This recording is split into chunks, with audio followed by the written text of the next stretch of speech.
asalaamaaleykum Sénégal sénégalais yi fu leen toll ci àdduna Khadim Gueye fekk na fa ngeen toog ziare na leen fu ngeen góor ak jigéen mag ak ndaw ku ci nekk nee naa la jàpp loxo jox la sa wàccuwaay dellusiwaat nag rapidement tey ci benn émission spéciale sur l'affaire des 94 milliards. xam nga fan yi yéen a ngi doon dégg ci semaine yee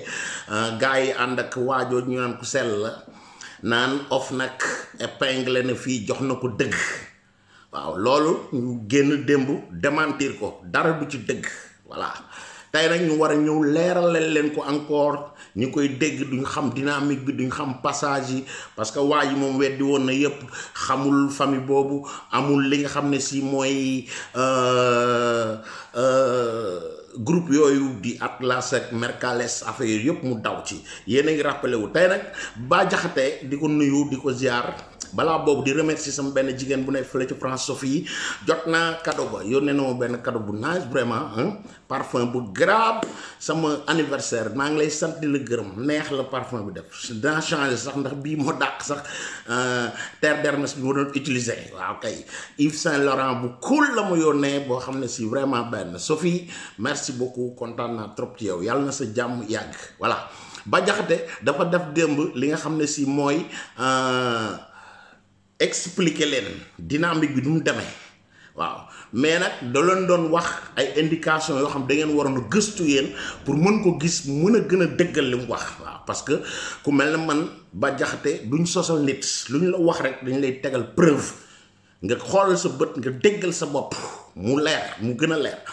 léegi bala muy gën a gudd dama leen di bàyyil Bah Diakhaté li mu wax après ñu ñëw na ngeen déglu nag wax yi parce que mu ngi leen di adressé loo xam ne waajoo ñu naan ku sell la waxoon na ko ca 2S bu mu toogee ak ñoom Mousba nag xam nga Pape Alé mii kërëb question yi ñu ko posé woon mu weddi li nga xam ne si wax nañ ko ne kenn mënul teg fenn foo xam ne si turam ma nga ca wala bokk na ca xam nga waroon na ci gagné 11 milliards 800 presque 12 milliards. waaw mu weddi woon yooyu heureusement enregistré woon nañ ko famille bi ñu dajeek moom te nee woon na da ngeen déggal seen bopp après bu Bah Diakhaté waxee ba pare naa leen tegal leen Bah Diakhaté wax lépp ngeen dégg ko waajoo ñu naan ko sell la waxal ko boppam comme ça mbir mi leer léegi dañuy xool Bah Diakhaté après ñu ñëw ma tegal leen indication yi leen Bah Diakhaté jox yépp ma tegal leen ko en image ak ngeen dégg ko tegal na ci reportage bu wër tegaloon naa dama koy ñëw delloo si waat sax tey ñu déglu Bah Diakhaté fii tey nag am leen patience dana xaw a gudd tuuti mais dama bëgg mu leer quoi voilà Bah Diakhaté après ñu ñëwaat. naa leen la fois dernière que kullu kuy aj kay ajjee ko mën waxoon naa leen ni sàcc bi gën a bon ci sàcc yi Sénégal mooy Ousmane Sonko mais balaa ma ñëw damay clarifier bu pare. mooy li ñuy wooyee rapportu OFNAC rapportu OFNAC dañ koy génne mu nekk rapport 2019 nekk rapport 2020 nekk rapport 2021 tey fi may yem juste mooy support yi ma yem il faut que ma ñëw ci chaîne bi après pour mu mën a illustrer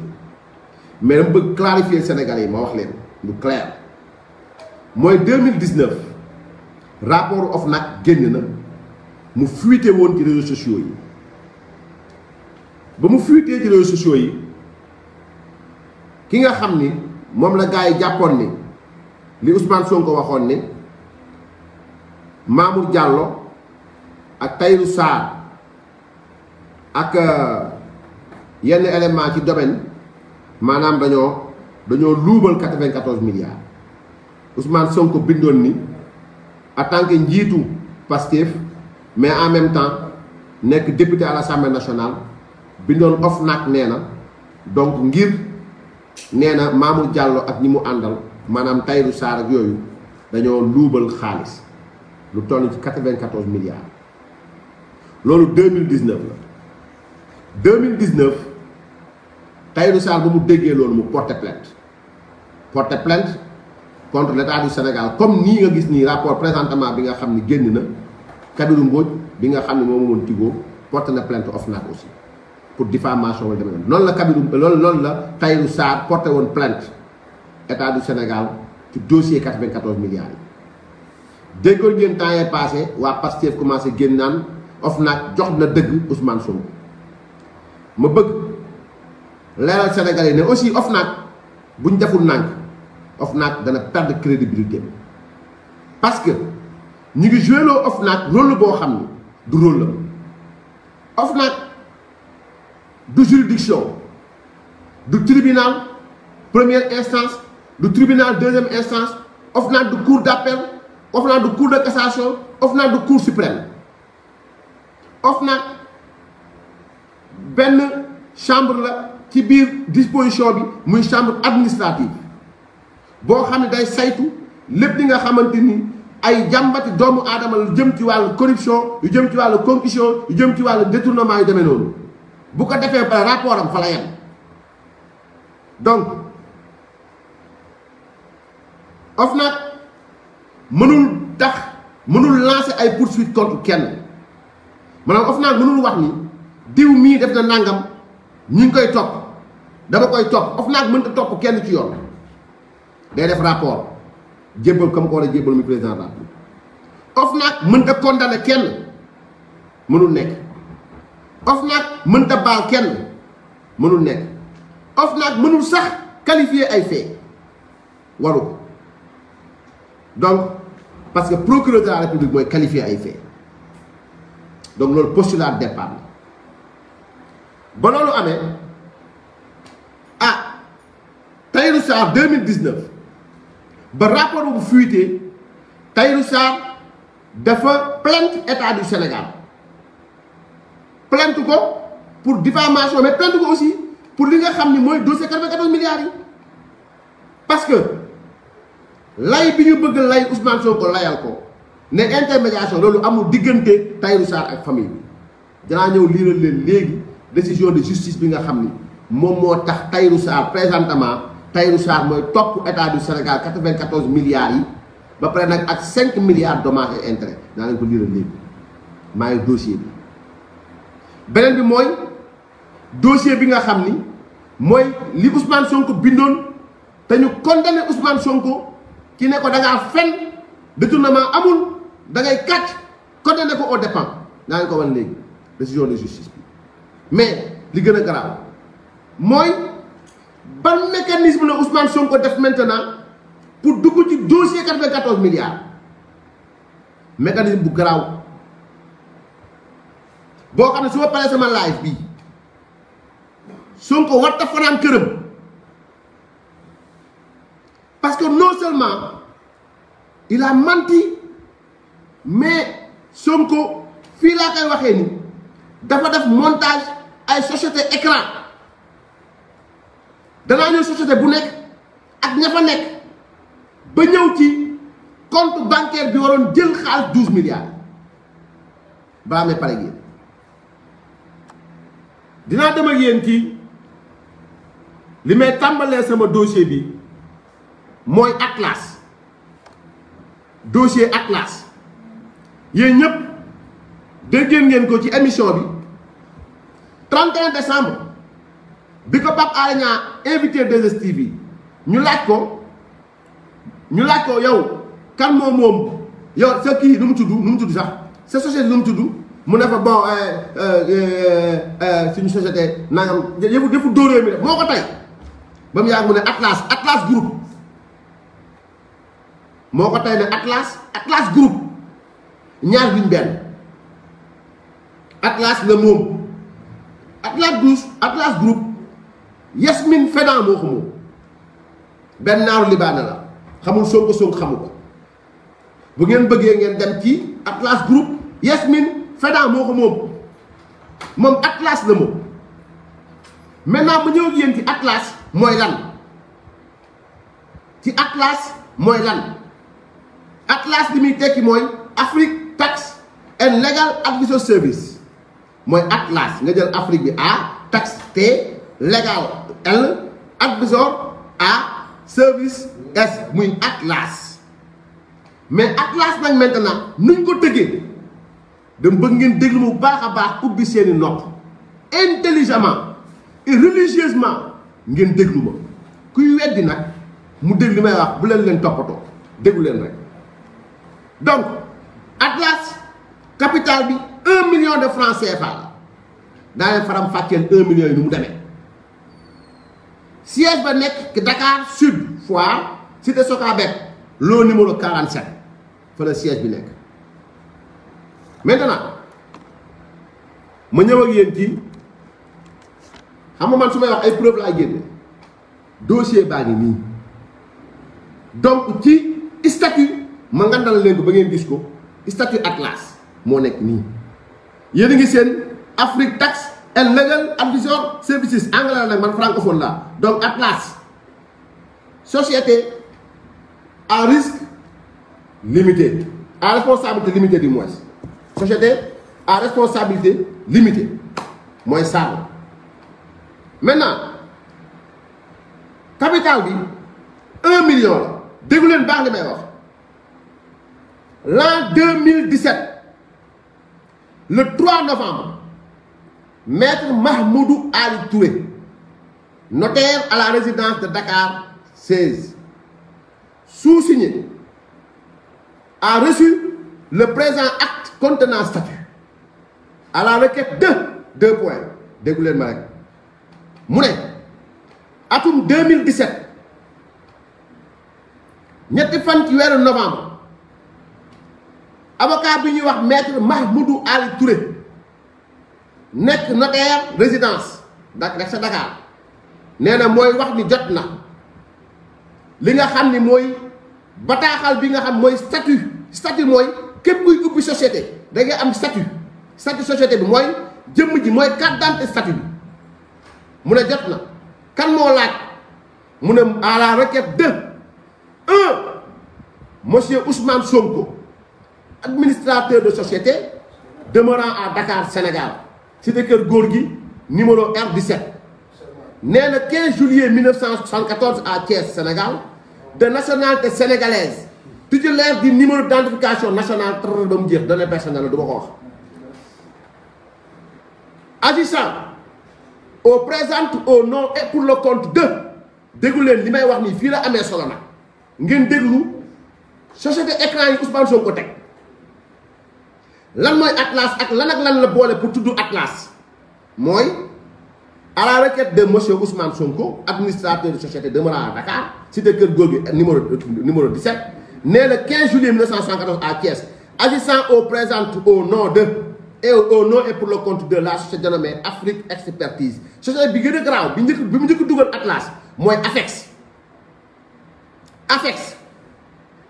Ousmane Sonko moo ko moom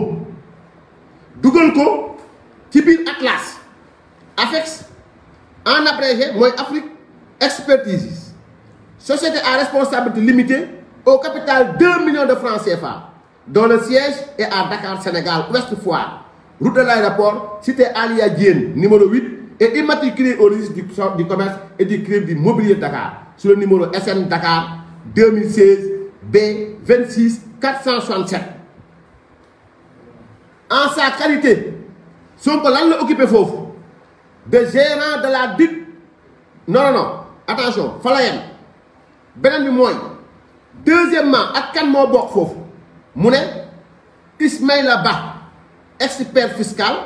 demeurant à Saint-Louis Sénégal HLM Sor numéro 164 né le 2 septembre 1975 à Saint-Louis maanaam Sonko benn at la ko màggee Sénégal de nationalité sénégalaise titulaire de la carte d'identité CEDEAO numéro 1 damay lim ba mu xam ne li may wax ni mu am na 04 1975 mu topp 4,01 19 bi mu 1 ak 9 délivré au Sénégal le 19 décembre 2016 lesquels ñoom ñii ont par ses présentes établi ainsi qu'il suit donc ñoom ñaar ñoo bokk AFEX déglu leen baax li ma wax Ousmane Sonko ak Ismaïla Ba ñoo bokk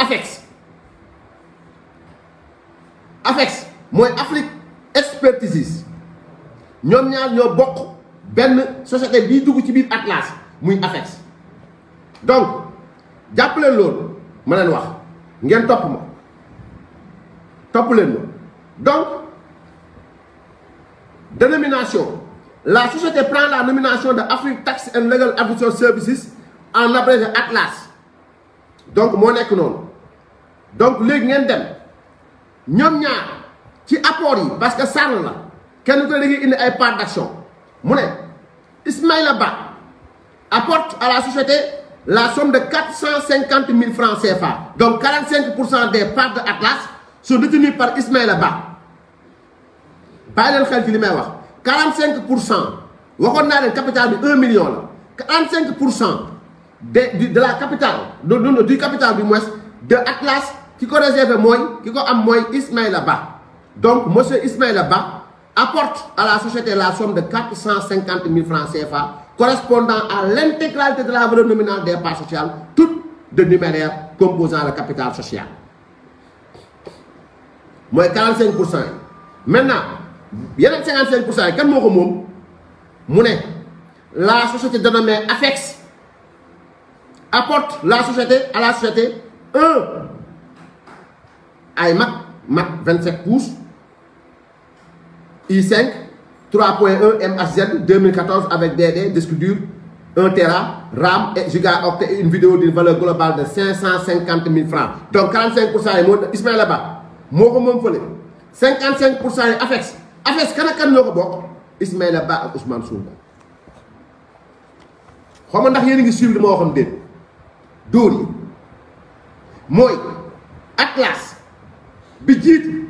qui dossier 94 milliards. Atlas là. Atlas, ñaari mbir moo ko composé Afex Ismaïla Ba ak Ousmane Sonko ñoo ko moom léegi Ismaïla Ba indi 45% ci xaalis ñëwaat beneen part d'action bi moom ak Ousmane Sonko Afex indiwaat 55% ci part d'action yi donc loolu mooy dóor bu njëkk donc commencé ngeen Afex ñëw Atlas maintenant ñu dem toujours ñu continuer loolu mooy li nga xam ni moom mooy statut yi loolu moo ma ci amal solo li ci des amaluma njëriñ parce que seen affaire statut la donc amaluma njëriñ donc fait à Dakar donc jàpp leen li ma njëkk wax mooy statut yi jàpp ngeen ci Afex mooy Atlas parce que Afex Ousmane Sonko ak Ismaïla Ba ñoo ko moom Atlas Ismaïla Ba 45%, Afex bi moom bokk nu mu tudd sax Ousmane Sonko 55%. Donc loolu mooy première société bi donc loolu ban at la woon loolu mi ngi nekk le 5 novembre 2017 si lañ leen caché seen statut le 5 novembre 2017. Maintenant léegi ñu dem ci leneen loo xam ni ci ngeen xam dóor jàpp leen bu baax li may wax donc defar nañ seen nu mu tudd sax defar nañ seen këyit ba pare Atlas donc maintenant ñu continuer ñu dem ci protocole yi ñu dem ci protocole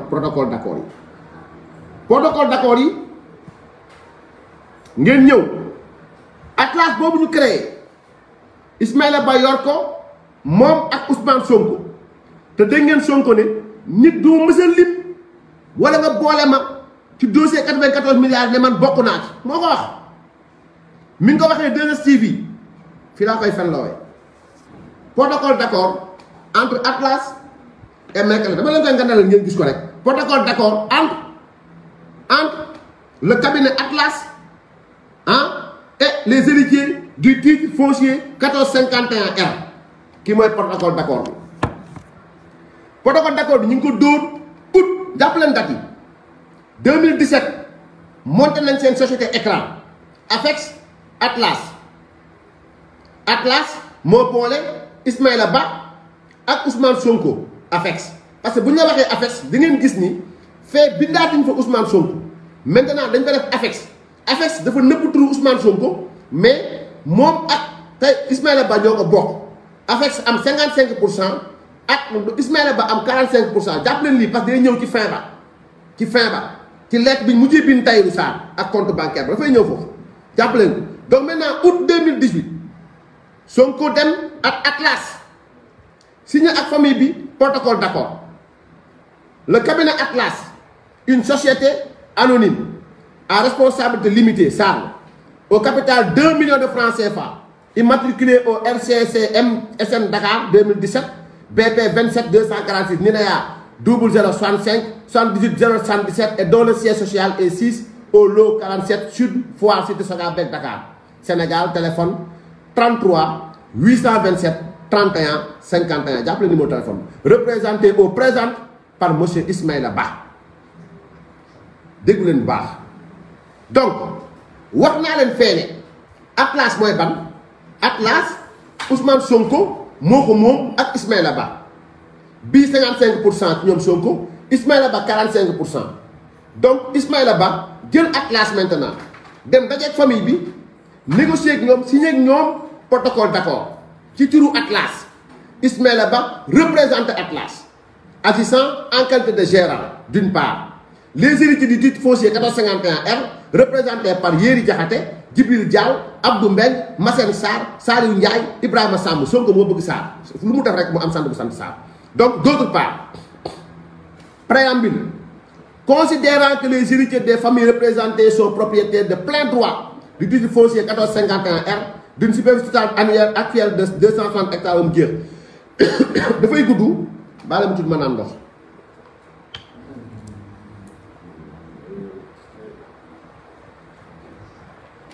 Donc, considérant que les représentants des héritiers ont reçu mandat notarié de leur famille représentée, considérant que suite à une décision de justice par arrêt numéro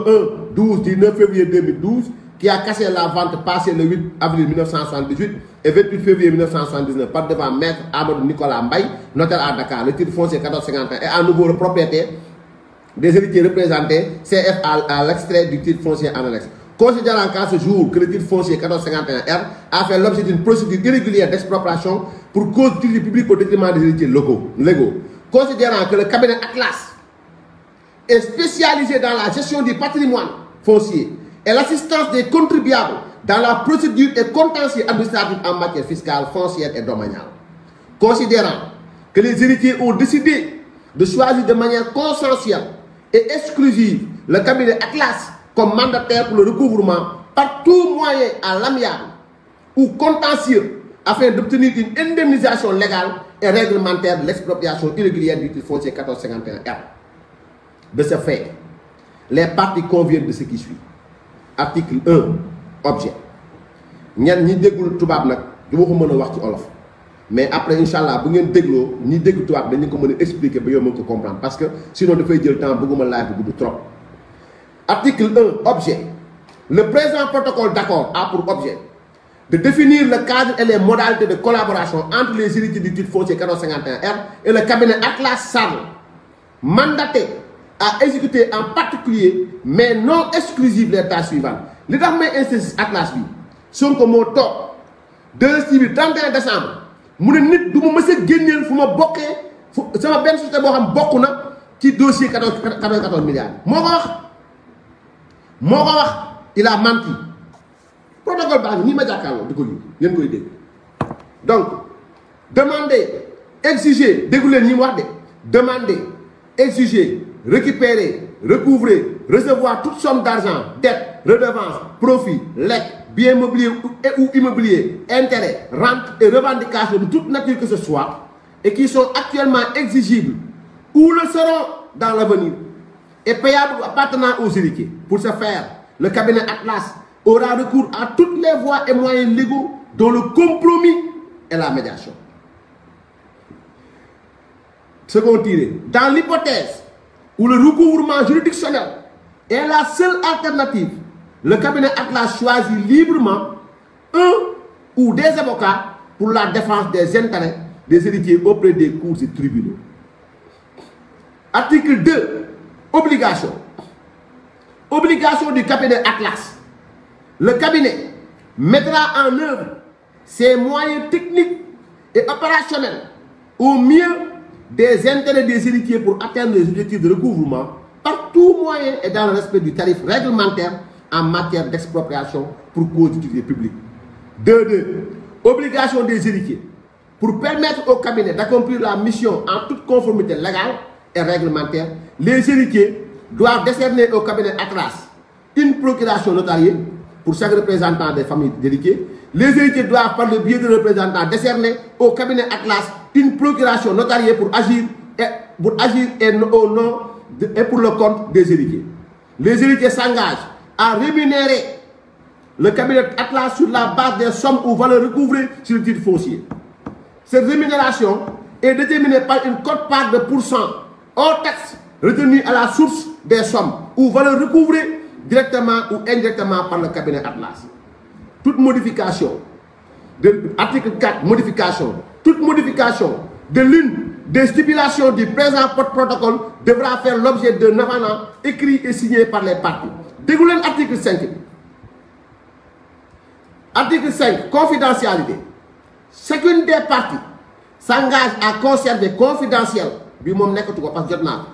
tout document ou information échangée ou communiquée dans le cadre de l'exécution des termes de ce protocole d'accord. À ce titre, chacune des parties s'engage à ne procéder à aucune divulgation des informations confidentielles à des tiers sans l'accord préalable de l'autre partie. Article 6, droit applicable et résolution des litiges. Loolu garaaw day am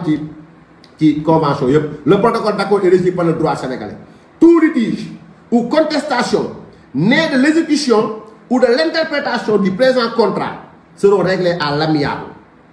À défaut de parvenir à une solution amiable dans un délai de 30 jours à compter de la notification du différend par la partie la plus diligente à l'autre, le différend sera soumis aux autorités judiciaires compétentes. Fait à Dakar le 7 août 2018. Jàppal leen ma août 2018. En 2 exemplaires. Signé le cabinet Atlas ak les familles des représentants. Voilà. Donc, loolu août 2012 la. Maintenant, qu'est-ce qui va se passer? Sonko xam na ni Atlas turam mi ngi ci biir. Parce que Atlas tout un chacun bu am gëstu bu demee gëstu ji dina fekk turu Ousmane Sonko mi ngi ci Atlas. Parce que Atlas moo boole moom Sonko AFEX ak Ismaïla Ba mu dindi protocole Atlas bi créé Mercalex. maa ngi ñëw Mercalex kan moo ko yor? Ismaïla Ba. Ismaïla Ba bokk Atlas ak Ousmane Sonko détenir 45% des parts de Atlas nekk en même temps associé Ousmane Sonko ci AFEX. AFEX mooy African Services xaw ma. Donc léegi xam nañ ni Atlas donc maintenant am na turu Ousmane Sonko ci biir ñu génn Atlas ci protocole bi daal di indi li nga xamante ni moom mooy protocole Mercalex. yaa leen ku lu koy aj kii ajjee ko mën billaay wallaay. maintenant loolu août la septembre 2018 date baa ngi nii ak cachet bi ngeen di seet. Attention voilà may dem tuuti waa ji daa mel ni ko am gàllaaj nag bois sacré boobu waa fi nga may fekk voilà. Donc mi ngi nii protocole d'accord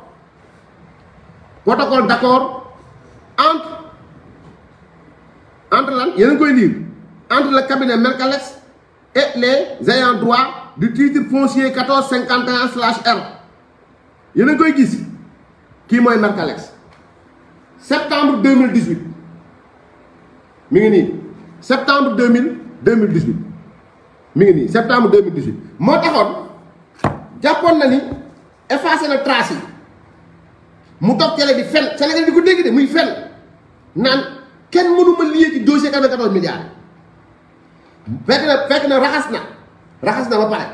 2018 Sonko tuuxi dina mi def Sénégal moo bari janvier 2018 la jaay këram foire xaar ba 2018 mu déclaré conservatoire dugal ko impôt domaine janvier 2018 octobre 2018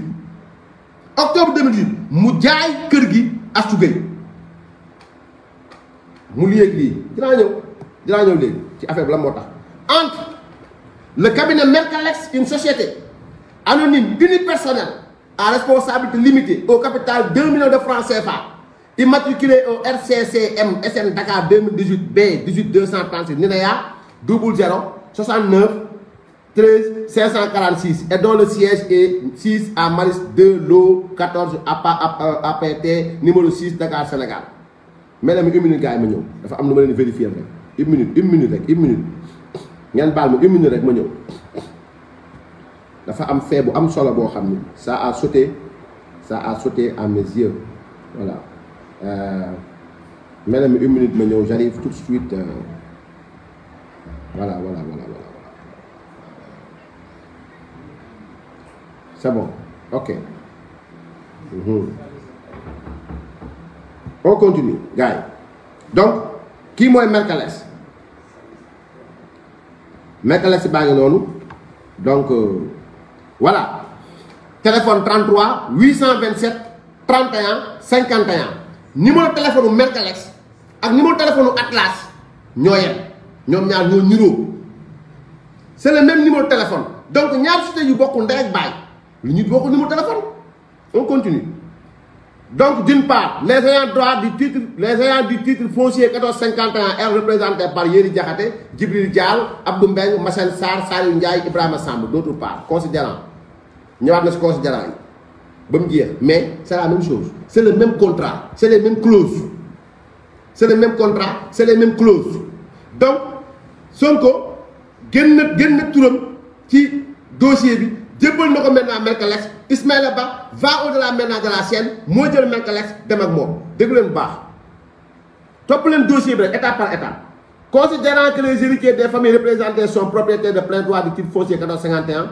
du superficie totale actuelle 258 hectares acquis par possession coutumière attestée par le bordereau analytique du titre foncier en date du 4 novembre 2017. Considérant que les représentants des 10 héritiers ayant droit du titre foncier 1451 ont chacun reçu procuration notariée des héritiers qui représentent. Considérant qu'à ce jour, le titre foncier 1451 a fait l'objet d'une procédure partielle et irrégulière d'expropriation pour cause d'utilité publique au détriment des ayants droit et la partie restante est irrégulièrement occupée du fait de l'administration. Considérant que le cabinet Mercalès est spécialisé dans la gestion du patrimoine foncier et l'assistance des contribuables dans la procédure et le contentieux administratif en matière foncière et domaniale. Considérant que les ayants droit ont désigné de manière consensuelle et exclusive le cabinet Mercalès, xam nga fay waxon nañ Atlas la famille bi ki ñëwaat nañ fi Mercalès comme mandataire pour le recouvrement défense des intérêts des héritiers 1451 les parties conviennent ce qui suit. Article 1 objet. Le présent protocole a pour objet de définir le cadre et les modalités de collaboration entre les ayants droit du titre foncier 1451R et le cabinet Mercalès mandaté à exécuter les tâches suivantes. Demander, exiger, récupérer, recouvrer, recevoir toute somme d'argent, dette, redevance, profit. Donc, redevance, profit, lettre, bien immobilier ou immobilier, intérêt, rente et revendication, toute nature que ce soit, et qui sont actuellement exigibles ou le seront dans l'avenir et payables ou appartenant aux héritiers. Pour ce faire, le cabinet Mercalès aura recours à toutes les voies et moyens légaux et réglementaires. Dans l'hypothèse où le recouvrement juridictionnel est la seule alternative, le cabinet Mercalès choisit d'office et librement un ou des avocats pour la défense des intérêts des héritiers auprès des cours et tribunaux avec prise en charge des frais par le cabinet Mercalès. Article 2, obligation. Donc, l'obligation du cabinet Mercalès. Le cabinet mettra en œuvre ses moyens techniques et opérationnels pour atteindre les objectifs de recouvrement au mieux des intérêts des héritiers conformément au barème en vigueur applicable en matière d'indemnisation, d'expropriation pour collectivité publique. En cas de recouvrement des fonds dus aux ayants droit, le cabinet Mercalès va désigner un notaire ou liquidateur de la succession auquel il va verser les fonds nets recouvrés. Les fonds nets recouvrés sont déterminés par la formule F fonds nets recouvrés égale fonds recouvrés moins honoraires du cabinet Mercalès plus retenu prévu par les protocoles familiers plus commission des marcheurs. Mono 12%. Obligation des héritiers. Pour permettre au cabinet d'accomplir sa mission en toute conformité légale et réglementaire, les ayants droit doivent décerner un protocole d'accord notifié, notarié, faisant office de mandat au cabinet Mercalès pour qu'il puisse agir au nom et pour le compte des ayants droit. Délivrer au cabinet Mercalès les protocoles familiaux et le protocole d'accord avec les démarcheurs pour une prise en charge de ces retenues. Article 3, rémunération. Les ayants droit s'engagent à rémunérer le cabinet Mercalès sur la base des sommes ou valeurs recouvrées au titre foncier 1451R. Cette rémunération est déterminée par une quote-part de 12% hors taxe que le cabinet Mercalès doit retenir avant versement au notaire liquidateur. Article 4, durée extinction. Le présent protocole d'accord est conclu pour une durée de 6 mois à compter de sa signature. J'appelle 6 mois. Dans le 6 mois, ak la mo waral genn la ciow la À l'expiration de la durée de 6 mois stipulée par les précédents, le protocole prendra d'office fin, sans prolongation ou reconduction, décidée d'un commun accord par les parties. Donc dafa amone délai bo xam buñ ko wesso baaxul délai bobu lañ commencé won ko wesso mi ngi ñëw ci kanam ci appel yi nga xam ni avocat yi jox na bala avocat yi jël nañ ko appel yi ñu doon woo Mamour Diallo noonu mu tudd Tahirou Sarr appel yi ñu ko doon appel ak message yi am naa lépp kan leen live rek déglu ma rek message yëpp ak heure par heure wax par wax lettre yi lépp déglu ma rek yéen à l'expiration donc waruñu ko woon renouveler donc il fallait faire le tout donc maintenant pour avant que délai bi di jeex Sonko génn menacé Mamour Diallo doo ko ne sàcc na 94 milliards date par date jàpp leen août 2017 lañ créé Atlas août 2018 protocole d'accord ak famille bi avec Atlas septembre 2018 protocole d'accord Mercalex xaale li stop confidentiel exécutif. Chacune des parties s'engage à conserver confidentiel tout document ou toute information échangée ou communiquée dans le cadre de l'exécution des termes de ce protocole d'accord. À ce titre, chacune des parties s'engage à ne procéder à aucune divulgation des informations confidentielles à des tiers sans l'accord préalable de l'autre partie. Les ayants du titre foncier numéro 1451 s'engagent à donner l'exclusivité au cabinet Mercalex à l'effet d'exécuter sa mission stipulée par l'article 1 ci-dessus. Donc, l'ISDES après, bon, fait à Dakar le 13 septembre 2018. Fait à Dakar le 13 septembre 2018. Qu'est-ce qui se passe maintenant le 13 septembre 2018? On nous paraît signé. Le cabinet Mercalex signé Ismaël Ba. Voilà. Mercalex. Voilà. Donc, nous avons enregistré le 28 septembre. Maintenant, qu'est-ce qui s'est passé? Dégoulé rek. Ay société écran là. Dégoulé. Donc, dès le 13 septembre, nous avons signé l'affaire. Qu'est-ce qui s'est passé? Li, Maître Abdoulaye Ba, huissier de justice, 6 rue Fleurus, angle Alfred Joux,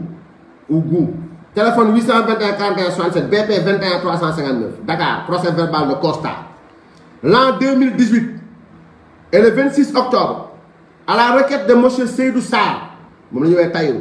demeurant au 19 rue Carnot, angle Mars Diokhane, à Dakar, il faisant élection de domicile, lequel nous a exposé que depuis quelque temps, des messages écrits lui sont envoyés sur son téléphone portable par M. Abdourahmane Baldé. Lequel use de faux dans le but de lui extorquer de l'argent. Que cette situation qui est devenue un harcèlement effréné de la part de M. Baldé l'embarrasse et lui cause un réel préjudice. C'est pourquoi il nous requérait de constater la véracité des faits et d'en dresser procès verbal. Le constat étant requis pour la sauvegarde des intérêts et sous les plus expresses réserves de droit. Déférant à cette réquisition, nous, sous-signé cabinet Maître Abdoulaye Ba, huissier de justice, près la cour d'appel et des tribunaux de Dakar, domicilié en la dite Villa 6, rue Fleuris, angle Alfred Gou, nous nous sommes rendus au bureau de notre requérant à l'adresse ci-dessus indiquée pour constater les messages ci-après envoyés par le 77 647 etc. 57 sur le portable du sieur Seydou Sarr, numéro de téléphone Seydou Sarr numéro de téléphone oui moom naa jox après ñoom ñu xam ne seen numéro de téléphone. Jeudi 13 septembre, bonsoir monsieur Sarr, je m'appelle Baldé. Je vous contacte à propos du dossier d'acquiescement avec les familles Ndoye pour un règlement définitif après ma rencontre avec Sonko, reçu à 0h04 le 13 septembre 2018. Vendredi 14 septembre 2018, bonjour. J'ai tout ce qu'il faut. Est-ce que vous aviez demandé, reçu 11h33 Je suis aux finances publiques. Dès que vous êtes disponible, je vais passer. Reçu 15h57 Je suis toujours en ville. J'attends votre feu vert avant de rentrer. Reçu à 17h12 Donc, etc. Dossier comme nous avons fait le défait. Donc, le 17 septembre 2018, il faut me tirer que ça me Je déposé le dossier vers 17h30 si possible en raison d'engagement professionnel. J'aurai un peu de retard, 15h19 22h37, quand il fallait ça. 22h30 rappel urgent. ñu off ko 22h36 rappel urgent ñu off ko le lendemain 13h34 je suis à votre bureau ñu off ko j'ai besoin de votre confirmation ñu off ko 16h17 donc vendredi 21 septembre 2018 bonjour je rencontre la famille aujourd'hui pour la cause de l'affaire 1451 donc acte en foi de quoi nous avons dressé le présent procès verbal de constat pour servir et valoir ce que de droit. Donc le coup, c'est le coup. Avec une fois là. Donc vendredi 21 septembre 2018, le dernier message Abdourahmane Baldé qui Tahirou Sarr. Qu'est-ce qu'ils vont faire après? Août, Atlas. Septembre, Mergalex. Maintenant, qu'est-ce qui va se passer ce même mois de septembre? Top leen ma rek ndaay di ngeen xam ne fii Sénégal la dóor yi ngeen di dóor fii Sonko moo bon. Bon voilà le 5 octobre balaa ma ñëw le 5 octobre mais balaa octobre sax voilà AB Partners le 24 septembre nee naa leen le 21 septembre la appel yem AB Partners référence 41 87 83 09 Dakar le 24 septembre 2018 à monsieur le directeur général de la CFU Sall. Objet règlement à l'amiable avec les héritiers du TF 1451/R monsieur le directeur général CFU Sall Tahirou Sarr ko moom. Nous venons par la présente sous mandat jàppoon ngeen sànq ba muy wax dafa ne après avoir parlé avec Sonko ci message bële donc ngeen bàyyi ne ki ma doon wax Abdourahmane Baldé moom AB Partners la moo ko dugal ci deal bi maa ngi ci ñëw léegi ak moom lan la ci biir Pastef. Nous venons par la présente sous mandat des héritiers du TF 1451/R vous proposez un règlement à l'amiable du litige qui vous oppose en rapport du titre foncier suscité. En effet da ngeen déglu rek intimidation ak faux usage de faux tentative d'intimider Tahirou Sarr. En effet il nous a été donné l'occasion de constater au travers du fonds dossier qui nous a été transmis par les héritiers que vous étiez liés avec ceux-ci par un accord sous CI privé stipulant cession de droits, actions et créances portant sur TF numéro 1451/R moyennant un prix de 2,5 milliards de francs CFA. Un accord que vous, les parties, aviez convenu d'homologuer auprès du juge du tribunal de grande instance. Cependant, cette homologation vous sera refusée. Xam nga dara wóoru ko ci mais dégg ngeen ko li mu wax cette homologation vous sera refusée d'abord au travers de la décision numéro 1770 rendue le 15 novembre 2016 par la TGI, tribunal de grande instance hors classe de Dakar. Ensuite, les choses allant en se compliquant car une des familles héritières avait été oubliée et puis les parties signataires de l'accord sous CI privé contestent désormais le prix pour cause de lésion. Toutes choses qui auront conduit au nouvel refus d'homologation des juges au travers de l'arrêt de la Cour d'appel du 11 janvier 2018. Il est à constater que dans le cadre des constats dans l'affaire, nous sommes en face d'un sentiment d'injustice exprimé par les héritiers du TF 1451. En effet, et nous le constatons avec eux, il y a véritablement un accord légionnaire qui vous lie à eux pour des droits que vous aurez acquis pour un montant de 2,5 milliards et pour le compte desquels vous avez reçu une indemnisation globale de 94 milliards 177 millions 305 500 francs. Une telle constatation qui permet de répéter le caractère injuste de l'affaire économiquement totalement déséquilibrée. Cependant, il est une question que nous partageons avec les juges ayant refusé d'homologuer l'accord qu'il est nécessaire aux parties dans l'affaire de trouver une voie amiable de règlement de le conflit sans que n'ait lieu des contestations pouvant être des obstacles empêchant toute homologation de leur accord. Constatant qu'il n'est dans l'intérêt d'aucune des parties de privilégier la voie contentieuse de règlement du conflit, nous vous proposons d'entamer les négociations afin de corriger l'injustice le caractère légionnaire de l'accord vous liant avec une partie des héritiers du TF 1451R. En outre, dans une logique de régler définitivement l'affaire, de veiller à ce qu'à l'avenir, aucune contestation pouvant être des obstacles empêchant toute homologation du nouvel accord puisse se suivre. Sachant compter sur votre bonne volonté et conscient que vous partagez le sentiment que la résolution à l'amiable dans l'affaire reste la voie privilégiée, nous souhaitons bonne réception de la présente et vous prie d'agréer nos sincères salutations. Qui, le directeur général Abdourahmane Baldé, AB Partners. Maintenant, comment est Abdourahmane Baldé? Comment est Abdourahmane Baldé? Madame Touti. Madame Touti, je vais wax leen kan mooy Abdourahmane Baldé.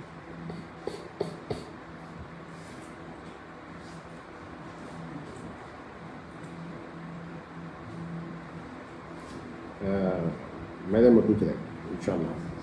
Voilà. Kii ba Pastef di jaay seen carte de membre yi.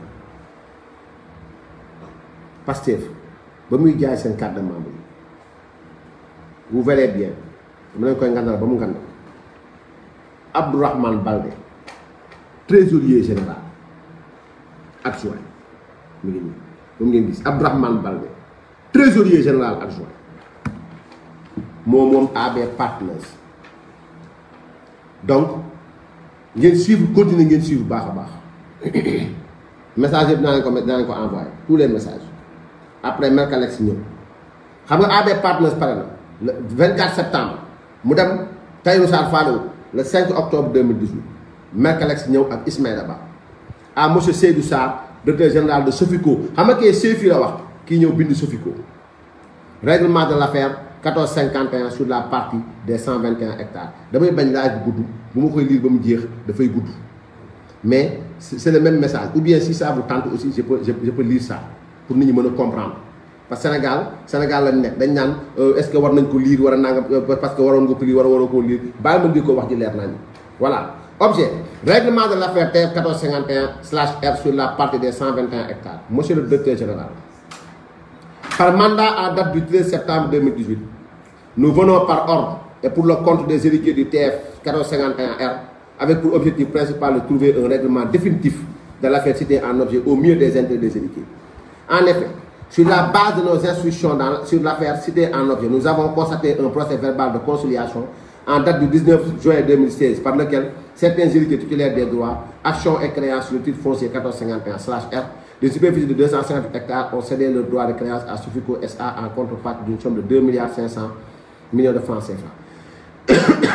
en plus des frais d'honoraires et de commission. Pour la finalisation de la transaction, Sofico SA a introduit une requête d'homologation du procès verbal de conciliation à travers la décision numéro 1770 rendue le 15 novembre 2016 par le tribunal grande instance hors classe Dakar pour les motifs suivants. D'abord, d'interdiction légale d'intermédiation en matière d'expropriation pour cause du public en vertu de l'article 30 de la loi 76-67 du 2 juillet 1976 relative à l'expropriation pour cause du public. Ensuite, une opposition sur la transaction par un héritier qui réclame la violation du principe d'indivision et enfin le caractère légionnaire du prix de cession et en violation de la norme tarifaire en matière de transaction immobilière. Nonobstant les recours intentés par Sofica SA,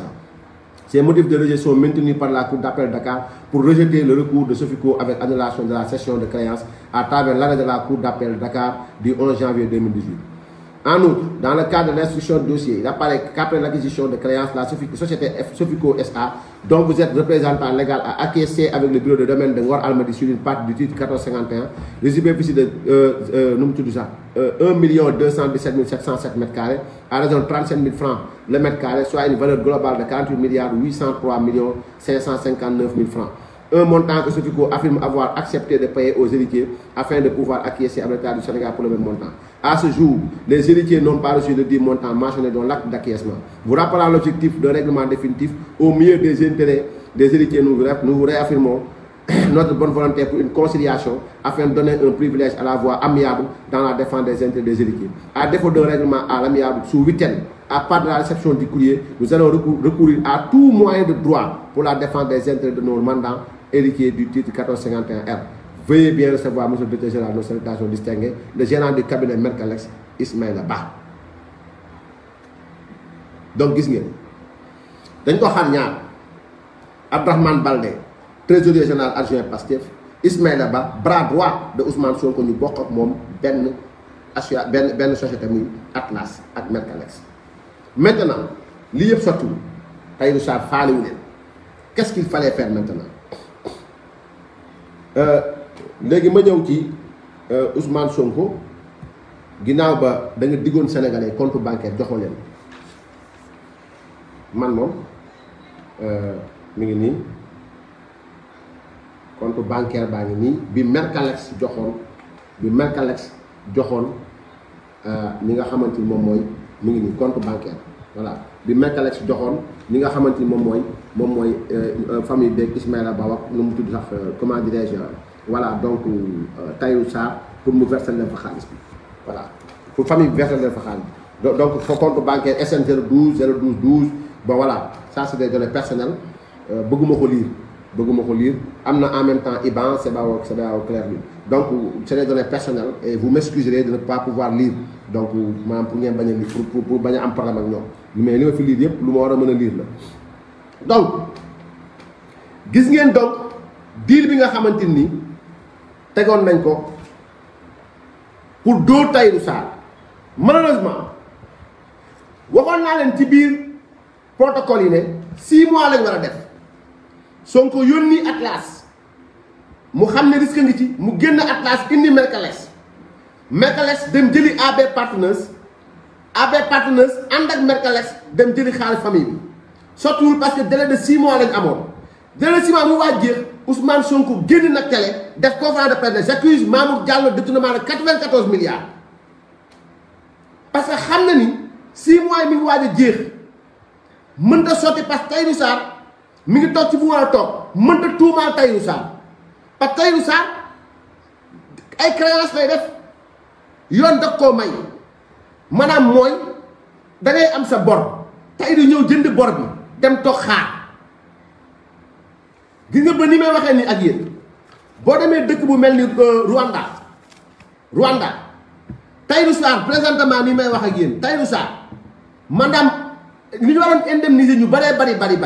Tahirou Sarr créance boobu la dara jënd fu mu toll nii maam état li mu war a fay Tahirou day ñëw fay leen dem toog xaar état fay ko créance la maintenant bañ demee ba xam ne recours boobu sottiwul Atlas dem na wàññeeku jël Mercalex indi Mercalex jébbal AB Partners Abdourahmane Baldé jiitu ko Abdourahmane Baldé trésorier général bu Pastef donc ñu joxe compte bancaire boo xam ni jox naa leen numéro jox naa leen compte bi et il faut que bu ñu demee déposer OFNAC yi ñu waaj déposer nii donc maintenant OFNAC topp compte bancaire ba xam ñeneen ñoo ko moom parce que des sociétés écran maintenant nag léegi ba loolu yëpp sottiwul soo ko nag génn def conférence de presse ne j'accuse Mamour Diallo d'avoir détourné 94 milliards de francs CFA sachant que aucun franc génn maintenant l'OFNAC a fait son rapport OFNAC ba mu defee rapport am maintenant mu génn Tahirou Sarr porte plainte état bu Sénégal Tahirou a tout bonnement porté plainte l'état du Sénégal maintenant ci nan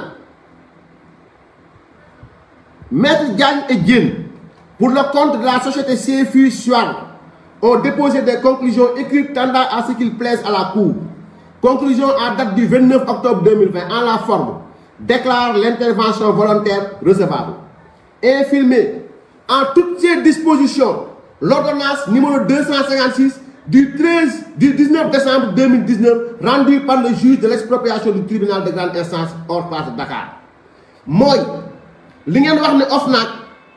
dafa épinglé Mamour Diallo ak Tahirou Sarr ay fen la tribunal li may lire nii ba pare naa jox date bi tribunal mooy wax nii décision de justice déclarer l'intervention volontaire recevable infirmée en toutes ses dispositions l'ordonnance numéro 256 19 décembre 2019 rendue par le juge de l'expropriation du tribunal de grande instance hors classe de Dakar statuant à nouveau mooy lee dindi nañu infirmé dindi l'ordonnance numéro 256 19 décembre 2019 le juge de l'expropriation du tribunal de grande instance hors classe de Dakar condamné l'État du Sénégal à payer à la société CFU Sall la somme de 49 milliards 950 millions de francs CFA outre les intérêts de droit 2021 Tahirou ba mu plainte lii mooy décision bi tribunal génn ci dossier Tahirou Sarr état du Sénégal condamné état du Sénégal à payer à la société Seyfi Soir la somme de 49 milliards 950 millions de francs CFA outre les intérêts de droit. Condamné l'état du Sénégal à payer à Seyfi Soir la somme de 5 milliards de francs CFA à titre dommages et intérêts. Condamné la DGID aux dépens. Conclusion, en date du 14 avril 2021, vu l'article 262 du Code de procédure civile, déclarer l'intervention volontaire de la société Seyfi Soir recevable, infirmé, en toutes ces dispositions, l'ordonnance numéro 258 19 décembre 2019 bi waxoon ni dañoo taxal Mamour Diallo ak Tahirou Sarr juge bi dindi na ko ba bu set kañ la ko dindi le 14 avril 2021 statuant à nouveau nen day taxawaat attewaat infirmé dindiwaat na ordonnance numéro 2 li ñu atte woon le 19 décembre 2019 juge bi atte woon ko ci kaw Mamour Diallo ak Tahirou Sarr juge bi dindi na ko kañ 14 avril 2021 vu l'acte d'acquiescement en date du 22 août 2017. Vu lettre de monsieur le chef de bureau des domaines de Ngor Almadies portant reconnaissance dette et paiement partiel en date du 20 septembre 2019. Vu lettre de transmission de chèque portant acompte du 16 juillet 2020. Constaté que l'État du Sénégal doit à la société Seyfi Soir la somme de 48 milliards 975 millions de francs CFA après déduction du montant de la compensation de 125 millions de francs CFA et de l'acompte d'un montant de 850 millions de francs CFA. Condamné la DGID aux dépens. Monsieur Ababakar Wade Cissé, direction générale des impôts et domaines pour le compte de l'État du Sénégal, a déposé des conclusions écrites tendant à ce qu'il pèse à la cour. Bon, ben, ñaareel maa ngi ñëw de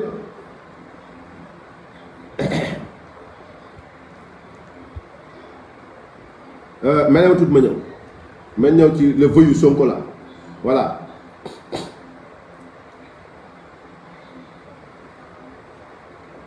Voilà, République du Sénégal, arrêt numéro 222 du 13/7/2021. Accusation. Sonko m'a accusé. Le 13/7/2021, République du Sénégal, cour d'appel de Dakar, chambre d'accusation. Mingini. Voilà.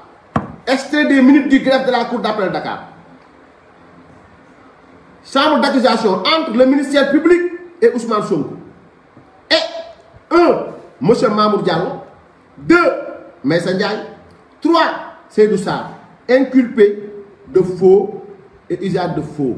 escroquerie portant sur des deniers publics, complicité d'escroquerie portant sur des deniers publics et concussion. D'autre part, la Cour, vu la procédure suivie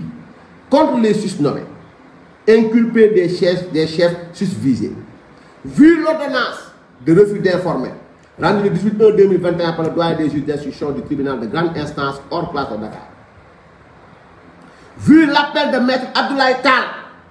conseil de l'appelant, maître Tal, moi, passif, li may wax du leen ko nettali de parce que ñu wut plateau yi di fenn sénégalais yi. Vu l'ordonnance, quand même, kii woote na ma dimbali dama nekk ci live kii woote na ma dimbali. Donc, vu l'ordonnance de refus d'informer rendu le 18/1/2021 par le doyen des juges d'instruction du tribunal de grande instance hors classe de Dakar, vu l'appel de maître Tal, maître Abdoulaye Tal,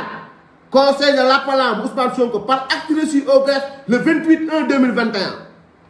Oui, monsieur le président Amady Diouf, en son rapport oral, mooy dégg nañ oui bu ngeen ko déggee ci droit mooy dégg nañ ko rapport oral ba.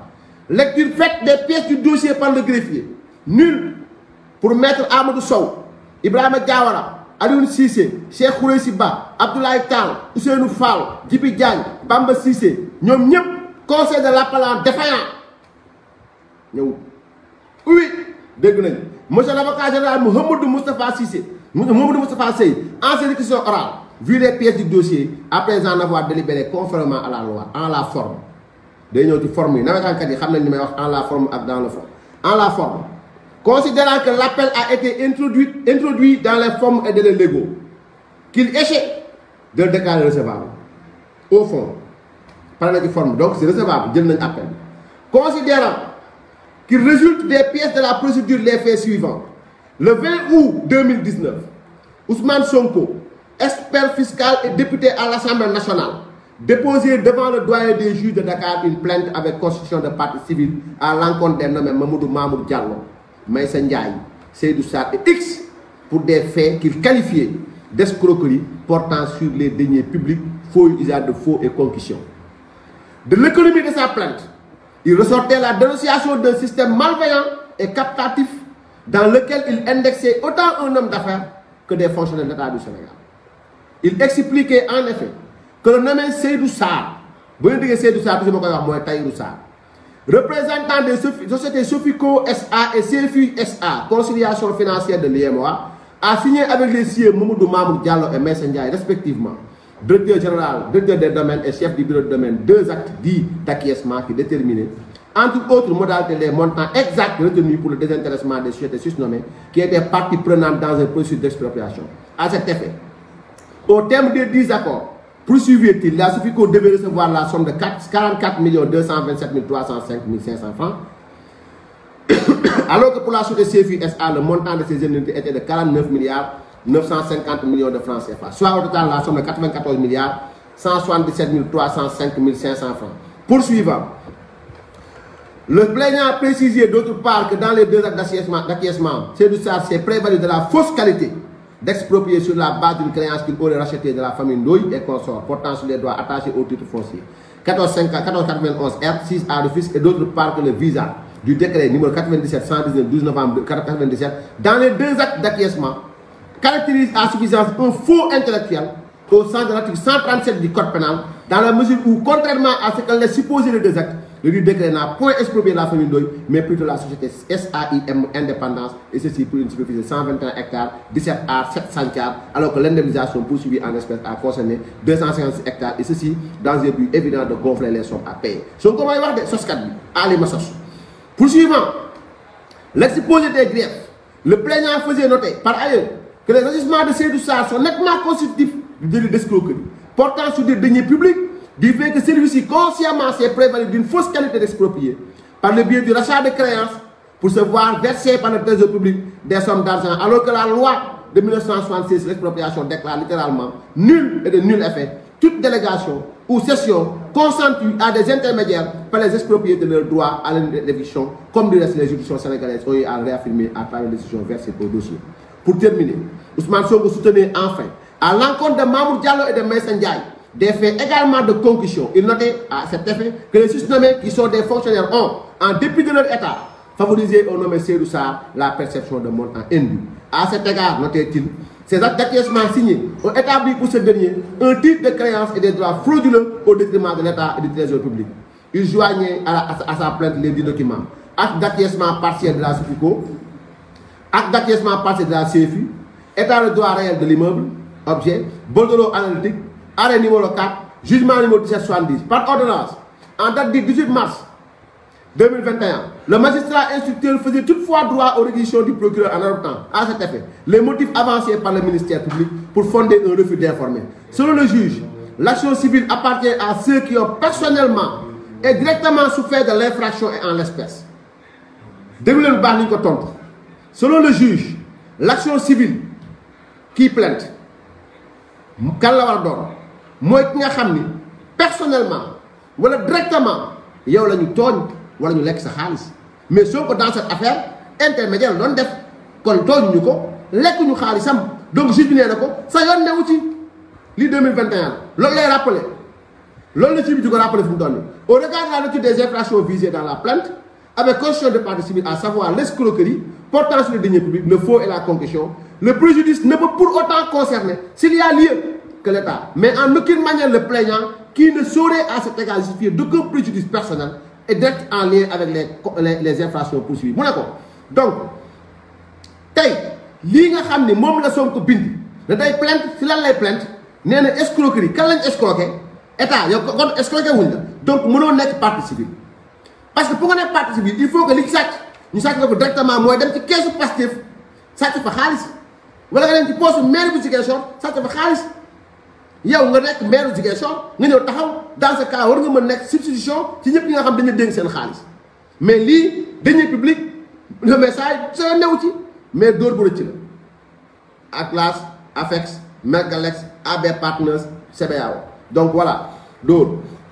Donc, il ajoutait que cette position résulte d'une jurisprudence constante dite de la théorie des infractions d'intérêt général et admettre le contraire serait validé en l'espèce. L'hypothèse que le plaignant pourrait en droit réclamer personnellement si les infractions étaient établies des dommages et intérêts. Donc, nous avons bu nekkee yow partie civile nga bu nekkoo demoon nañ tey ba escroquerie bi am détournement de deniers am donc dans ce cas da nga am dédommagement donc li tax tey yow mënoo nekk partie civile mooy bu ñu demoon même tey bu fekkee sàcc bi leer na ku ci sàcc nga dem tribunal wala ñu tooñ nga dem tribunal buñ la àttee ba pare mais dafa am dommage et intérêt donc dommage et intérêt bi yow bu dee da ngaa plainte kan moo war a fay ak dommage et intérêt bi donc moo tax bu sa yoon newu ci donc si les infractions étaient établies, des dommages et intérêts à la hauteur des sommes en cause, le magistrat rendait par suite une ordonnance de refus d'informer qui fait l'objet du présent appel. Donc, lan moo tax nag appel bi am mooy ba magistrat bi dégloo lii yëpp tontu la lii ne la mënoo nekk partie civile parce que tout simplement li ma expliqué léegi moo tax donc yéen ñu jébbal leen ko ngeen def appel boobu nag moo waral tey jii nii audience bi am ni àtte lii ma leen liiral nii. À l'audience de séance mooy bu tey bi les conseils de l'appelant bien que régulièrement convoqués. Donc, nee na déglu leen fi dafa am solo à l'audience de séance mooy acte tey bii les conseils de l'appelant avocat Ousmane Sonko yi bien que régulièrement convoqué jot nañ seen convocation non ni comparu ñëwuñu ni déposé un mémoire de sorte qu'aucun grief n'a été en fait articulé par ces derniers contre l'ordonnance querelle bind ñu bataaxal wax benn yoon ni lii ñuy waaj a àtte nii nangam ak nangam yii ñu ci yàbbiwuñu ci ñëwuñu. Défaillant, madame défaillant, vous l'avez dit, non, tu n'as pas été présent. Entendu, le parquet général a fait remarquer, pour ce qui le concerne, que les motifs évoqués par le juge d'instruction sont pour autant fondés et sous ce rapport, la partie civile n'ayant subi aucun préjudice direct. L'ordonnance doit être en conséquence confirmée pour les motifs avancés par le premier juge. Sur ce, considérant qu'il résulte certes de l'article 67 du Code de procédure pénale que toute personne qui se prétend lésée par un crime ou un délit peut, en portant plainte devant le juge d'instruction, se constituer partie civile. Que pour autant, il y a lieu de préciser que cette faculté donnée à un plaignant de déclencher l'action publique et de vaincre au besoin l'inertie du ministère public est toutefois réglementée par un cadre strict en dehors duquel, forcément, le magistrat instructeur n'est habilité ni à donner une suite à cette plainte, ni à l'instruire, que tel est le cas dans l'hypothèse où le plaignant est dans l'incapacité d'établir un préjudice personnel en lien direct avec l'infraction. Que ces exigences qui découlent d'une application rigoureuse des principes généraux du droit sont tout autant formalisées par les dispositions combinées des articles 2 et 62 et 76 du Code de procédure pénale, qui réglementent de manière générale l'action civile dans le procès pénal. Considérant que force est, sous ce rapport, d'admettre que l'ordonnance du magistrat instructeur portant refus d'informer est en conséquence pleinement justifiée, laquelle ordonnance a pu fort légitimement relevé qu'au regard des infractions visées dans la plainte avec constitution de partie civile, à savoir l'escroquerie portant sur le denier public, le faux et l'usage de faux, et la concussion, le plaignant ne saurait forcément justifier d'aucun préjudice actuel, personnel et direct. Qu'en effet, l'escroquerie portant sur le denier public et la complicité de chef visée par les dispositions des articles 153, 45, 46 du Code pénal sont des infractions dont l'objet indiscutable est de protéger efficacement. Donc, est-ce qu'on parle madame directement qui mbirmi quoi comprendre. Voilà. Considérant qu'il y a lieu d'ajouter à ce qui précède que le plaignant, en laissant entendre dans sa lettre plainte, dans une perspective bien ciblée de caractériser le délit de concussion, que Seydou Sarr s'est enrichi aux dépens du trésor public par ricochet, a promptement désigné le trésor public comme la victime de l'agissement de Sarr, lequel trésor est en conséquence susceptible, à travers les organes habilités de l'État, à déposer une plainte avec constitution de partie civile pour poursuivre du fait. Considérant qu'il se déduit de ce qui précède que l'ordonnance du magistrat instructeur disant qu'il n'y a lieu à informer contre Mamour Diallo, Maïssa Ndiaye, Seydou Sarr et quiconque des chefs d'escroquerie portant sur les deniers publics de faux usage de faux et de concussion procède d'application correcte de la loi et qu'il échec de confirmer la dite ordonnance et de condamner Ousmane Sonko qui a succombé au dépens. Donc, à l'issue de cette audience 2021, considérant qu'il se réduit de ce qui précède que l'ordonnance du magistrat instructeur disant qu'il n'y a lieu à informer contre Mamour Diallo, Maïssa Ndiaye, Seydou Sarr et quiconque des chefs d'escroquerie portant sur le deniers publics de faux et usage de faux et de concussion procède d'une application correcte de la loi et qu'il échec de confirmer la dite ordonnance et de condamner Ousmane Sonko qui a succombé au dépens. Qu'en effet, le plaignant Ousmane Sonko ne saurait, fut-il député à l'Assemblée nationale, s'arroger les prérogatives dédiées à certaines institutions de l'État que sa procédure qui méconnaît les principes directeurs de l'institution judiciaire n'est pas en conséquence légalement justifiée. Par ces motifs, statuant en chambre de conseil, hors la présence du ministère public, des conseils des parties et du greffier, en la forme déclare l'appel recevable. Au fond, confirme l'ordonnance entreprise, condamne Ousmane Sonko aux dépens, ainsi fait juger et prononcer par la chambre d'accusation de la cour d'appel de Dakar les jours, mois et ans que dessus, et on signe le président avec le président et le greffier. Donc, là, je vais vous donner un dossier. Je vais vous dire compte bi CBAO am compte bi kan moko mom montage financier bi compte Atlas compte Mercalex compte AB Partners compte CBAO ak compte Pastef les Patriotes. Donc ñu sant leen bu baax gërëm leen bu baax peut-être live bi gudd na mais il fallait devant ceux qui brandissent rapport OFNAC ma waxaat leen répété waat leen rapport OFNAC 2019 la 2020 ak 2021 yéen li ngeen di wax ci rapport bi mooy rapport 2019 OFNAC bindoon ci Mamour Diallo ak Tahirou Sarr ak Maysa Ndiaye ba affaire bi fuité Tahirou Sarr avait porté plainte ba mu porté plainte maintenant ñu dem procès bi sànq liral naa leen ko Tahirou Sarr mooy topp présentement état du Sénégal 94 milliards et cette décision est irrévocable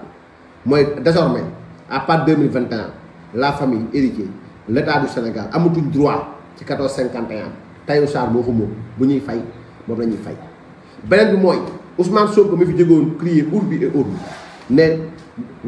OFNAC jox na raison Mamour Diallo OFNAC wax naa leen sànq liggéeyam OFNAC bu poursuivre OFNAC bu taxal OFNAC bu àtte OFNAC maanaam chambre administrative la dafay def constat def rapport am jébbal ko ñu mu ko war a jébbal ko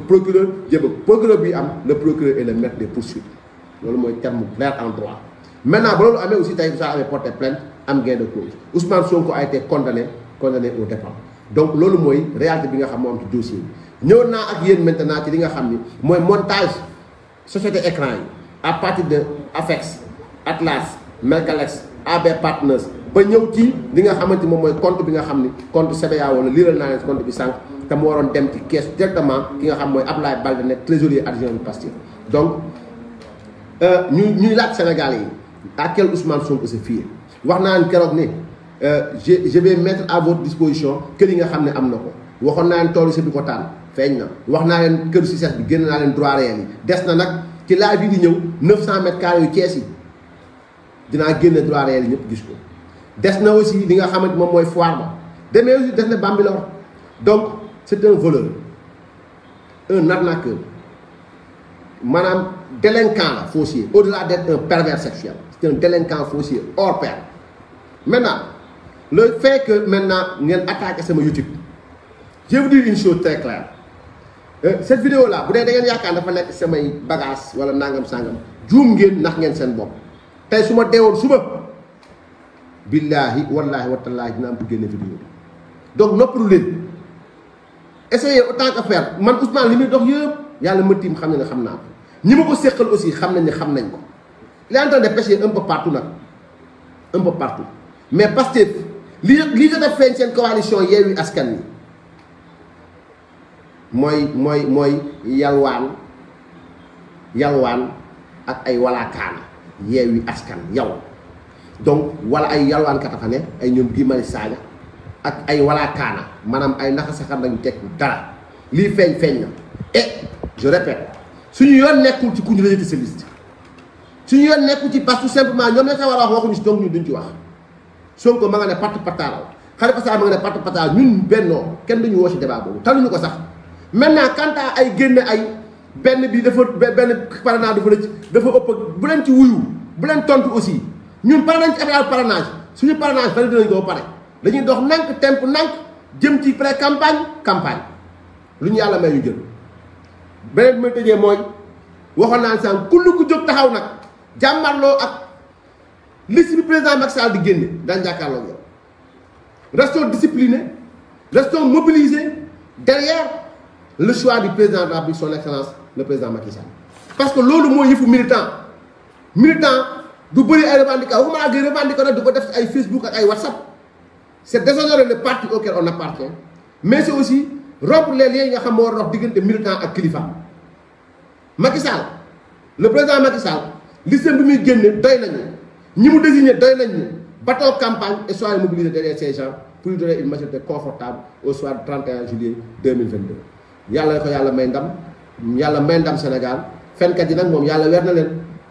kenn mënta fen daaw ba ren di sax mënul nekk maintenant xasante leen seen biir te génn ñu si ñun si ñoo new ci ñun joxuñu leen cachet joxuñu leen signature dugaluñ leen binduluñ leen liste ñun xamuñu sax kuy Joseph Sarr yàlla mëddim xam na ni xanaa ñi bokkoon PDS mais ku bokkul PDS xamoo Joseph Sarr xamoo Pala Samb xamoo xanaa Abbas mais ñi bii bind xamoo leen Fatou Ba xamoo ko xamuñ ñi ñëpp maintenant nag léegi may jeexalee ci Fatou Blondin man di li ma jaaxal mooy xaaral ma ñëw ci benn cas boo xam ni ce cas bi dafa doy waar xam nga 32e liste nationale bu Yewwi Askan Wi daa am benn xale bu jigéen boo xam jege na lool Bassirou Diomaye Faye moo ne 32e liste bi su ma juumalee Ndeye Fatou Mbodj bu tudd man de bëggoon naa xam lool lan la séq ak Bassirou Diomaye piste la nag boo xam ni maa ngi koy topp ak li ko dugal ci liste bi nationale ba tax mu war a jiitu ñoom Blondin Fatoumata Blondin ak li mu fi daj yëpp femme bi jiitu ko lan la war a séq ak Bassirou Diomaye Ndeye Fatou Mbodj 32e ci liste nationale bu Pastef parce que liste Pastef la Ousmane ndax na leen ba créé ci biir nu mu tudd sax groupe parlementaire ndax na leen ay nitam la dugal roof ay meeram extra international mu dugal il est en train de régler son groupe parlementaire à l'Assemblée nationale ndax leen mais Ndeye Fatou Mbodj bii moom Bassirou Diomaye Bassirou mën na xaw ma temps yi da ngaa daayif xaw ma temps yi iman bi moo wàcc quoi mais kaa la dinaa si ñëwaat incha allah donc sant ñëpp gërëm ñëpp yàlla may tawféex may président Macky Sall jàmm ak salaam sama yaay Mimi Touré nag na ñëpp ànd ak moom la Lyon notre tête de liste nationale et amaana sax notre future présidente de l'Assemblée nationale. parce que ban posture ci ñii di wër nii moo ëpp maqaama Mimi Touré pour toog ci perchoir Assemblée nationale ci ñi ngeen gis nii bojo yi ñi ngeen gis nii opposition bi kan ci ñoom rek moo am posture xam yoon xam koo xam dañ la yónni xamoo parité nga bëgg dem di légiférer suñuy loi ak suñuy règlement moom de sixième fois sant nañ ñëpp gërëm ñëpp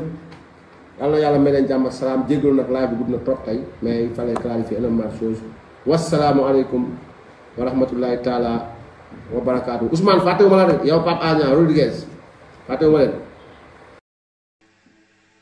waaw kay dégg ngeen Bah Diakhaté li mu wax yépp ak ni mu ko détaillé ni mu ko expliqué ak lépp am na ay documents yu mu leen woon mais man nag léegi image yi laa ndi woon li xewoon 2STV bi waa ji lan la wax waxet waaw te di leen rappeler OFNAC gis nga ko gérer dem génn OFNAC di leen rappeler que ne amul pour di condamner nit wala dara enquête la ñuy def comme ni ñu defoon enquête parlementaire bi ngeen rappelé woo ñu invité woon waajoo ñu naan ko sell la mu bañ ne ñooñu du leen nawloo du moo leen gën du toog ak ñoom du wax ak ñoom kooku mooy waxul dëgg te newoon na fi buñ ko woowul moom dina jël preuve yi jox ko journaliste yi 2018 ba léegi ba mu ko waxee ba tey accusation yi demul jox ko benn journaliste yoruñu ko kooku mooy wax ne yorul tous dara yoru ko te da ngeen dégg ci reportage bi ma leen war a tegal léegi lan la doon wax ci campagne bi muy campagne ñu koy tàccoo ko yuuxoo ko tegal ay affaire xam nga muy yëkkati bësam ci ay fen lim leen yàgg naxe waaw donc ba jox nañ la ay indication léegi nag xoolal leen seen bopp dinaa leen tegal version wolof bi pour ñi déggul nasaraan ñi déggul wolof bu baax tegal leen même documentaire bi en version française loolu tax ma leen dana xaw a gudd mais am leen patience bu ngeen jógee ci document bi mbirum 94 milliards yi dina leer xam ne waa ji soskat la fenkat la du wax dëgg manipulation ak sosal ay doomu aadama kese la fi nekke waaw sos rek lépp lu mu am ci ay sos la musu leen fee wax dara waajooju ba génne fi benn preuve amut te da ko promettre te dinaa leen tegal tamit li nga xam ne si mooy li mu waxoon ne moom dina génne preuve yi joxe ko buñ ko woowul xaar lu mu leen wax day leer waaw. ainsi loolu laa leen di jëkk a tegal sax après teg ci documentaire bi attention ci leen ba wax ci waa ji ki ñu naan ku sell la li mu doon wax ci télévision boobu dem na ba naan xam nga am sa groupe mi ngi ma yor sa boutique xamatoo nu mu tudd naan damaa sonn nag damaa lii nangam naa xam nga kuy fen da ngay xam ne kii day kàcc voilà weddi nag gis bokku ca werante xooxaan tekki tubay déglu leen lan la doon wax buñ ko woowul ak léegi documentaire bi en français après ma tagal leen ci en wolof ok peace and love après ñu doogam ñëw nag ma tagal leen journaliste bi nga xam ne si mooy Mousbane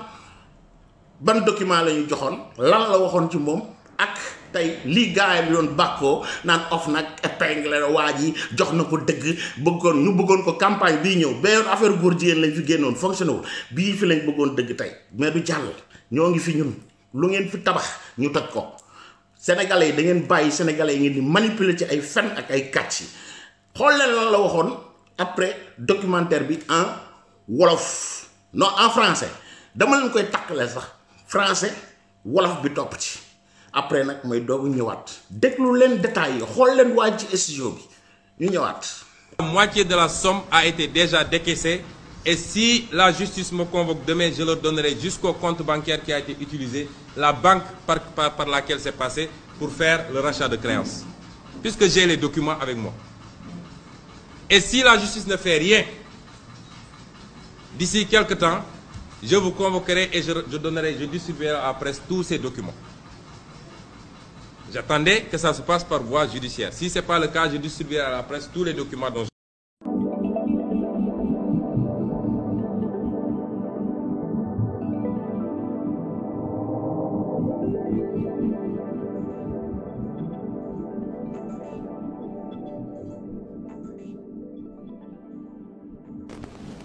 amu benn cabinet bu tudd Mercalex je ne suis pas actionnaire à Mercalex. mais da nga doon am nga cabinet gis nga waaw xaaral ma terminer gis nga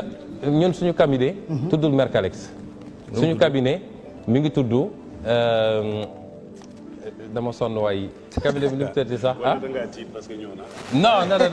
fukki fan ak juróom-benn weeru octobre atum 2018 Ousmane Sonko amaloon na fi ab ndaje ak taskatu xibaar yi ngir rek yëkkati ay tuuma teg ko ci ndoddu Mamour Diallo nekkoon fii. directeur général bu impôts et domaines dafa xamle woon ni dafa luubal lu toll ci juróom-ñeent fukk ak ñeenti milliards ci kopparu réew mi ci benn dossier ndàmpaay bu aju ci wàllum suuf ñu duppee ko TF 1451/R. sur une affaire grave de détournement qui concerne Mamour Diallo, directeur des domaines et membre éminent de l'APR, qui n'est pas à son cours d'essai parce qu'il a été épinglé par d'autres rapports, notamment l'IGE, la Cour des comptes. Une affaire de 94 milliards, imaginez-vous. 94 milliards. Assis sur du faux, c'est à propos du foncier, assis sur du faux. waaye li doy waar mooy file ci réew mi boo luubalee xaalis bu ni mel dafa war a fekk mu nekkoon ci biir budget bi naka la ab liggéeykatu nguur gi mën a luubal lu toll ci juróom-ñeenti fukk ak ñeenti milliards ci kopparu réew mi te amul fenn foo xamante ni feeñ na ci budget national bi Ousmane Sonko ba tey jii mënul wax askanu Sénégal naka la rek Mamour Diallo mile luubale lu toll ci juróom-ñeenti fukk ak ñeenti milliards ci ban banque la ko def wala sax ana ay firndeem. leaderu Pastef bile ba léegi nii amul benn firnde goo xamante ni sax mën na ko indi ci lu aju nag ci téeméer goo jël fukk ak ñaari pourcentage yi nga xamante ni mi ngi ko doon sàkku ci njaboot yile mu nekk ci xayma lu tolloog fukk ak benn milliard bu tegal ñaari téeméer ak juróom-ñetti fukk millions ci kopparu réew mi. Ousmane Sonko boobu ba tey dafa muuma ci li nga xamante ni nag mooy loxoom ni mu duggee ci mbir mile ndax ci société bii ñu duppee Atlas la ko jaarale lu tax bu ñu fàttalikoo ci 2STV fanweeri fan ak benn weeru décembre atum 2018 Sonko daal dina xamle woon ni amul benn kërub liggéeykaay goo xamante ni moom moo ko moom bu laalee ci xaalis bi toll ci juróom-ñeent fukk ak ñeenti milliards ci kopparu réew mi te kenn mënul sax indi firnde gi. donc amul benn cabinet boo xam ne man bokk naa ci bu nekk ci dossier bi loolu ku ko wax waxul dëgg te du ko mës a prouver. waaye li mu xamul mooy contrat bi nga xamante ni nag xaatim na ko ak njaboot yile mi ngi ko jaaralee ci cabinet bii ñu duppee Atlas contrat boobule nag moo weddi li mu doon wax. ci beneen meeting goo xamante ni nag amaloon na ko fukki fan ak juróom-ñett weeru janvier atum 2019 ci place de l'Obélisque moom Ousmane Sonko nekkoon fi candidat wu Pastef xamlewaat na ni ñeent fukk ak juróom-benn milliard ci kopparu réew mi daan nañ ko jël dugal ko ci benn compte boo xamante ni nag banque bi mu nekk moom xam na banque ba xam na yi tamit turu ñi ko def waaye boobule waxatul waxum juróom-ñeent fukk ak ñeenti milliards yi ñu luubal. dinaa ko wax. ban banque la ñu defee li ñuy def ban banque moo fay 46 milliards yi dinaa ko jox numéro compte bancaire yi dinaa ko jox libellé yi. waaye li saytukat yi gis mu rek commission d'enquête parlementaire bi assemblée nationale yëkkati woon moo di banque yi lee nga xamante ni saytu nañ ko amul benn ci banque yooyu lee bu dëggal bii le xibaar Ousmane Sonko joxe.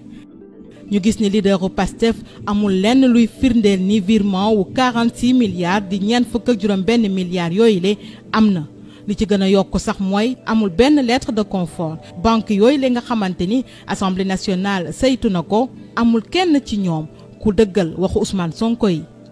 kon nag laaj bi samp mooy ana ay firndeem yi wane ni virement boobule am na li ngeen xamul yi tamit moo di fukk ak benn milliard bu tegal ñaari téeméer ak juróom-ñetti fukki millions kopparu réew mi li nga xamante ni Ousmane Sonko mi ngi ko doon laaj ndàmpaay ci njaboot yooyu le ñi ngi ko waroon nag dugal ci compte bancaire bu Mercalex doon yi tamit lu mu moomee ci numéro bii di 03 61 84 35 63 01 nga def tiré CBAO Clair de Lune. adresse bi di avenue Cheikh Anta Diop angle rue Léo Frobenius kon nag bii la député Pastef na génnee ay firndeem ci virement bi aju ci ñeent fukk ak juróom benn milliards yi ay seetlu nag am na ci ñu jox leen benn bu njëkk moo di luubalu juróom-ñeent fukk ak ñeenti milliards ci kopparu réew mi du dëgg ndax amul lenn loo xamante ni am na lu ñu seetlu ci lu manqué ci budget national bi ñaar Ousmane Sonko moom mi le loxoom taqe na bu baax ci mbir mi le ndax dafa jaaree ci société bi ñu duppee Atlas ñett virement wu ñeent fukk ak juróom benn milliards yi du dëgg itam ndax Ousmane Sonko amul lenn loo xamante ni mën na ko indi ci firnde te nag banque yi le sax dañ koo weddi ndax commission d'enquête parlementaire bi ñoo ko saytu ñeent Ousmane Sonko dafa bëggoon rek moom daal di dugal ci gafaam ci lu jaarul yoon fukk ak benn milliard bu tegal ñaar téeméer ak juróom-ñetti fukk ci million kopparu réew mi xaalis boobu nag waroon jaaree ci compte Mercalex.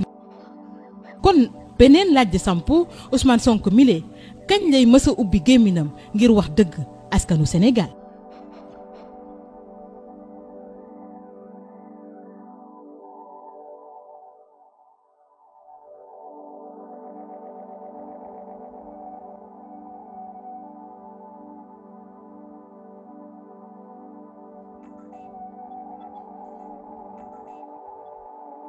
Le 18, Ousmane Sonko tient une conférence de presse pour accuser Mamour Diallo d'avoir détourné 94 milliards. Sur une affaire grave de détournement qui concerne Mamour Diallo, directeur des domaines et membre éminent de la paire, qui n'est pas à son coup d'essai, parce qu'il a été épinglé par d'autres rapports, notamment l'IGE, la Cour des comptes. Une affaire de 94 milliards, imaginez-vous. 94 milliards. Assis sur du faux. C'est à propos du foncier, assis sur du faux pour enrichir 1 ou 2 hommes d'affaires, 3 ou 4 hauts fonctionnaires, 4 ou 5 politiciens. Qu'est-ce que vous pouvez faire avec 94 milliards? Devant la presse, le leader de Pastef avait caché aux Sénégalais son intérêt dans le dossier puisqu'il venait de signer une convention avec les héritiers avec l'exigence d'une commission de 12%, soit 11 milliards 280 millions de francs CFA. L'argent devrait être versé dans le compte bancaire de Mercalex, numéro 036 18 43 56 301 /CBAO Clair de Lune. Adresse avenue Cheikh Anta Diop, angle rue Léo Frobenius. Le 31 décembre 2018, invité de la 2STV, Ousmane Sonko sera interpellé sur la question. Mais son comportement étrange sur le plateau installera le doute dans la tête de certains Sénégalais. Il dit, je le cite, « En matière d'indemnisation pour cause d'utilité publique, il ne peut pas y avoir d'intermédiaire. » Fin de citation. En matière d'indemnisation pour cause d'utilité publique mënul mënoo ñëw di intervenir intermédiaire mënu ci am mënoo ñëw di intervenir intermédiaire mënu ci am intermédiaire mënu ci am intermédiaire mënu ci am 4 mois plus tard laa toog ay membre famille bi ñëw gis ma ne ma dañ laa bëgg a gis parce que dégg nañ li nga def ci dossier bi te looloo tax dossier bi taxaw su doon loolu gars yi saaxe nañ ñu bu yàgg mu recevoir leen ils sont venus on a discuté ñu ne ma comme yow da nga yor cabinet dañ laa bëgg a dénk dossier bi nga défendre gis nga loolu am naa ci sañ-sañ su ma sañoo su ma neexee ma jël dossier bi je n'ai violé aucune loi de ce pays sañoo su ma neexee ma jël dossier bi je n'ai violé aucune loi de ce pays mënoo ñëw di intervenir intermédiaire mënu ci am sañoo su ma neexee ma jël dossier bi je n'ai violé aucune loi de ce pays. barke alxuraan li ma ko du bëgg du ma sa wax dëgg. ma leen d'accord bàyyi leen ma réfléchir bi ma demee ba réfléchir j'ai dit jarul may jël dossier bi parce que posé naa ci des actes ci beneen fànn ci laa leen ni recommandé leen keneen dem leen ci moom mu gérer dossier bi parce que damay bañ ëllëg ñu ne moo nekk fii nekk fële donc amul benn cabinet boo xam ne man bokk naa ci bu nekk ci dossier bi loolu ku ko wax waxul dëgg te du ko mës a prouver. L'audio qui a fait le tour du monde prend le contre-pied de Sonko qui a bel et bien négocié avec les familles. Au cours de cette réunion tenue dans le cabinet de Atlas,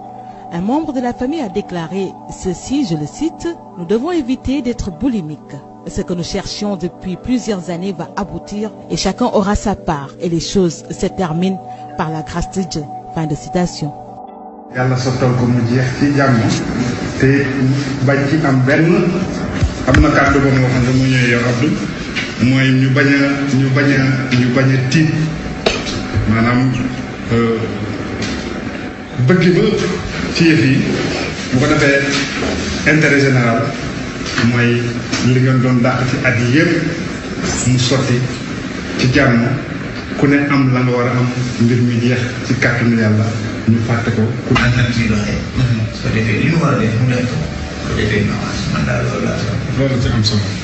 Pour répondre aux familles, le leader de PASTEF déclare, c'est Ousmane Sonko. D'accord, je crois qu'on ne doit pas perdre du temps parce que le temps est précieux pour tout le monde maintenant. Ay kilifa fi daje kenn ku nekk bàyyi di ñëw fi di leen dalal suñu cabinet avec mon associé Ismaïla Ba. moom mooy gérer cabinet bi à temps plein. Man j'ai pas le temps de faire beaucoup de temps dans l'expertise parce que man je sais que ma présence dans le dossier peut être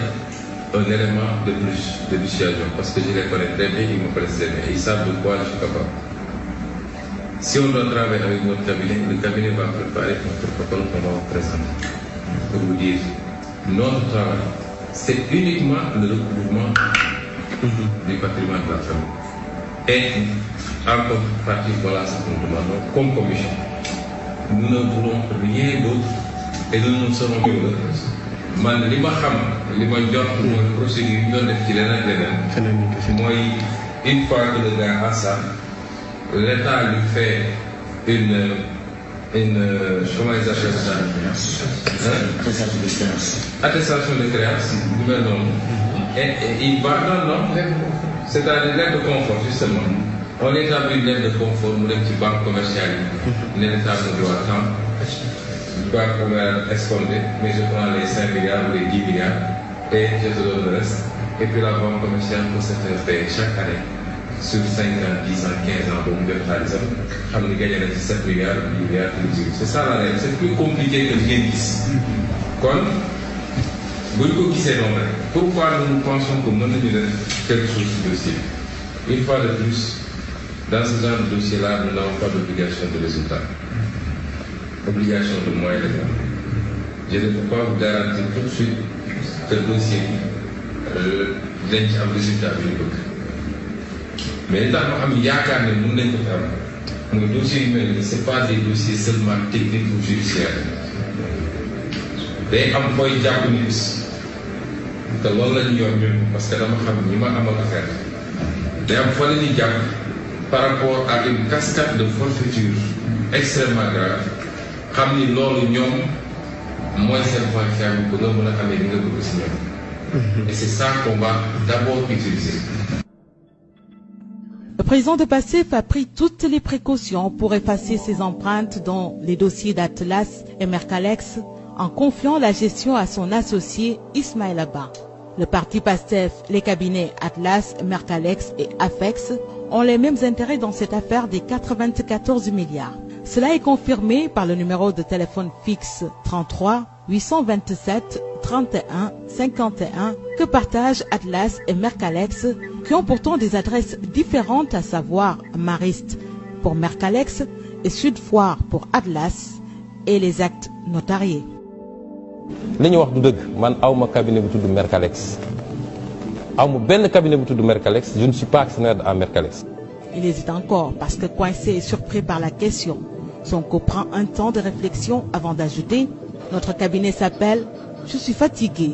Comment s'appelle le cabinet encore? Il est taquiné par El Hadj Ndiaye, patron de la 2STV. Il s'appelle Atlas Group. Je n'ai qu'un seul cabinet, c'est Atlas Group. Fin de citation.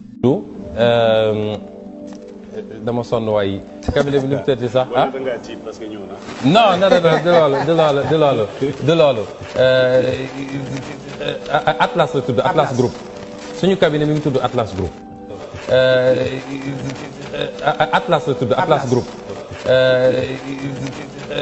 Atlas la tudd Atlas Group Atlas Group suñu cabinet mi ngi tudd Atlas Group. Sonko a voulu encore entraîner les Sénégalais sur une fausse piste, car son cabinet s'appelle Atlas tout court. Mënoo ñëw di intervenir intermédiaire mënu ci am. su ma nekkee ma jël dossier bi je n'ai violé aucune loi de ce pays. J'ai dit jarul may jël dossier bi parce que posé naa ci des actes ci beneen fànn ci laa leen ni recommandé leen keneen benn cabinet boo xam ne man bokk naa ci bu nekk ci dossier bi loolu ku ko wax waxul dëgg te du ko mës a prouver. D'accord, je crois qu'on ne doit pas perdre du temps parce que le temps est précieux pour tout le monde maintenant. ay kilifa fi daje kenn ku ne bàyyi di ñëw di leen dalal suñu cabinet avec mon associé Ismaïla Ba. Atlas la tudd Atlas Group. Car son cabinet s'appelle Atlas tout court. nga ni dañu sàcc 94 milliards ñu ne la kaay seegi nawle député kaay jox ñu firnde yi mu ne yéen xamu leen dara teguma leen ay nawle te ay député comme ñoom xanaa bu ñëwoon ni firnde yaa ngi ne oh député. mi ngi noonu defe naa ne ku déggul français dégg nga wolof wala ku déggul wolof dégg nga français ñun say wax day leer de waaw même reportage bi leer nañ yéen a déggal seen bopp ni mu ci doon campagne ak fu mu jaar takkal Mamour Diallo yàqal Mamour Diallo ah ndax Tahibou Sarr mais te Tahibou à la fin il a gagné actuellement état Sénégal ñoo yoral Tahibou 94 milliards moom dafa jëndoon li nga xam ne si mooy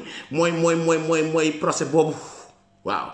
donc moom moo ko moom tey war nañ ko fay 94 milliards ak 5 milliards yoo xam ne si dañ ko koy dédommager ndax kàcc yi ko waa ji kàcc loon tam gagné procès bi kii dafa bëggoon am 12 milliards moo cabinet yooyu muy créé tappaleem yooyu muy def te du ngeen ci yëg dara def naa leer na famille bi xamu leen gisal leen seen bopp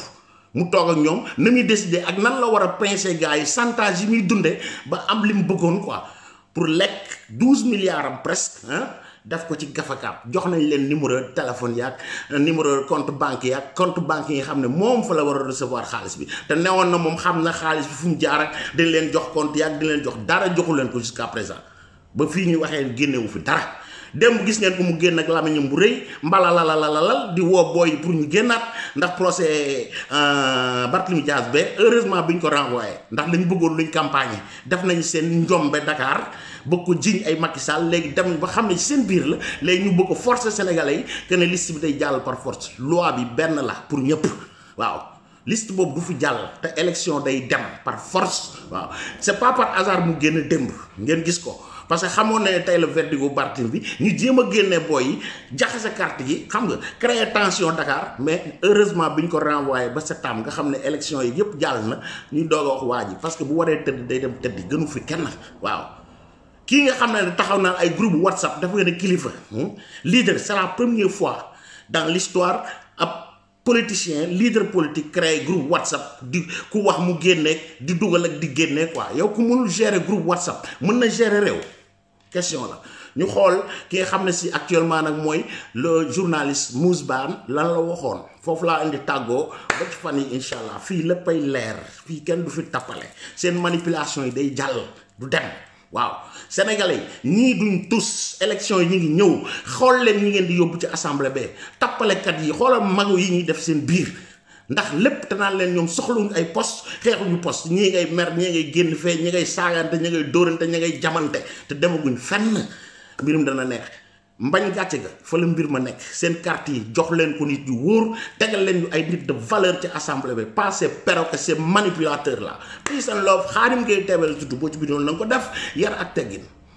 qualité quantité dunduñu ko waaw yar nga fi am toog boo ko mënul demal ca kër waajoo ngeen naan ko sell la ak ña koy laaywal ngeen seetaan leen man soxlu ma mbalit moomu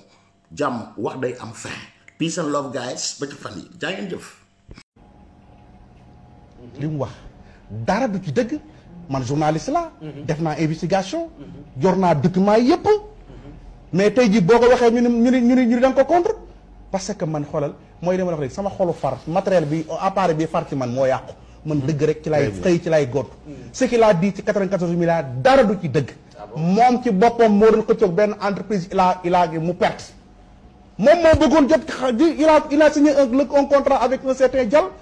parce que xam nga dossier boobu noonu ma ubbi ci tuuti rek doxal dossier boobu saalu Rufisque famille bi am te ne ñoo ko moom dañoo demoon seeti sëñ Abdoulaye Mbacke ñu yónni seen benn taaw ki ñuy tax wu tudd Yéeri Jaxate dem seeti sëñ Abdoulaye ne ko ñun dañoo am suuf bëggoon créer société pour liggéey ci Yéeri Jaxate su sëñ Abdoulaye ne ko yow de sa yaay Jaxate la sant yow de sama ndijaay nga dinaa la jàppale sa Abdoulaye sëñ Abdoulaye boole ko ak Jili Mbay jox famille bi 50 millions 50 famille yi jël titre bi jox Jili Mbay téye famille bi liggéey 50 millions yi jurul dara ñu perte ba Jili Mbay bi muy génn àdduna remboursé ñu ko 50 millions yi dooma mi gis titre yi kër gi jël ko 1451 bi jël ko régler seen acte de vente dem ci état bi indemniser leen famille yi dem saisir justice gagné famille Jili Mbay ñu joxaat leen kayit yi ñu toog di xaar depuis 1978 kenn ñëwutu ñoom pour jël xaalis bi ci pour jënd ko dem nañ temps Ablaye Wade jëm nañ gis am Ablaye Diop jëm nañ ku ne wut ay intermédiaire doxul am ku leen indil benn waaye bu ñu wax Tahirou Sarr jox leen 2 milliards 500 fay seen avocat 300 millions fay intermédiaire yi 100 millions fay impôt domaine 1 milliard 250 millions li ma wax mi ngi sama saak ba léegi document yi bu ñu leen ko joxee Tahirou Sarr nekk diggante bi boucler lépp depuis 2016 Sonko bi mu génnee mu créé société bu ñuy wax Atlas 31 décembre man ak moom ñun ñoo nekkoon plateau 2STV bi ñu ko laajee société nu mu tudd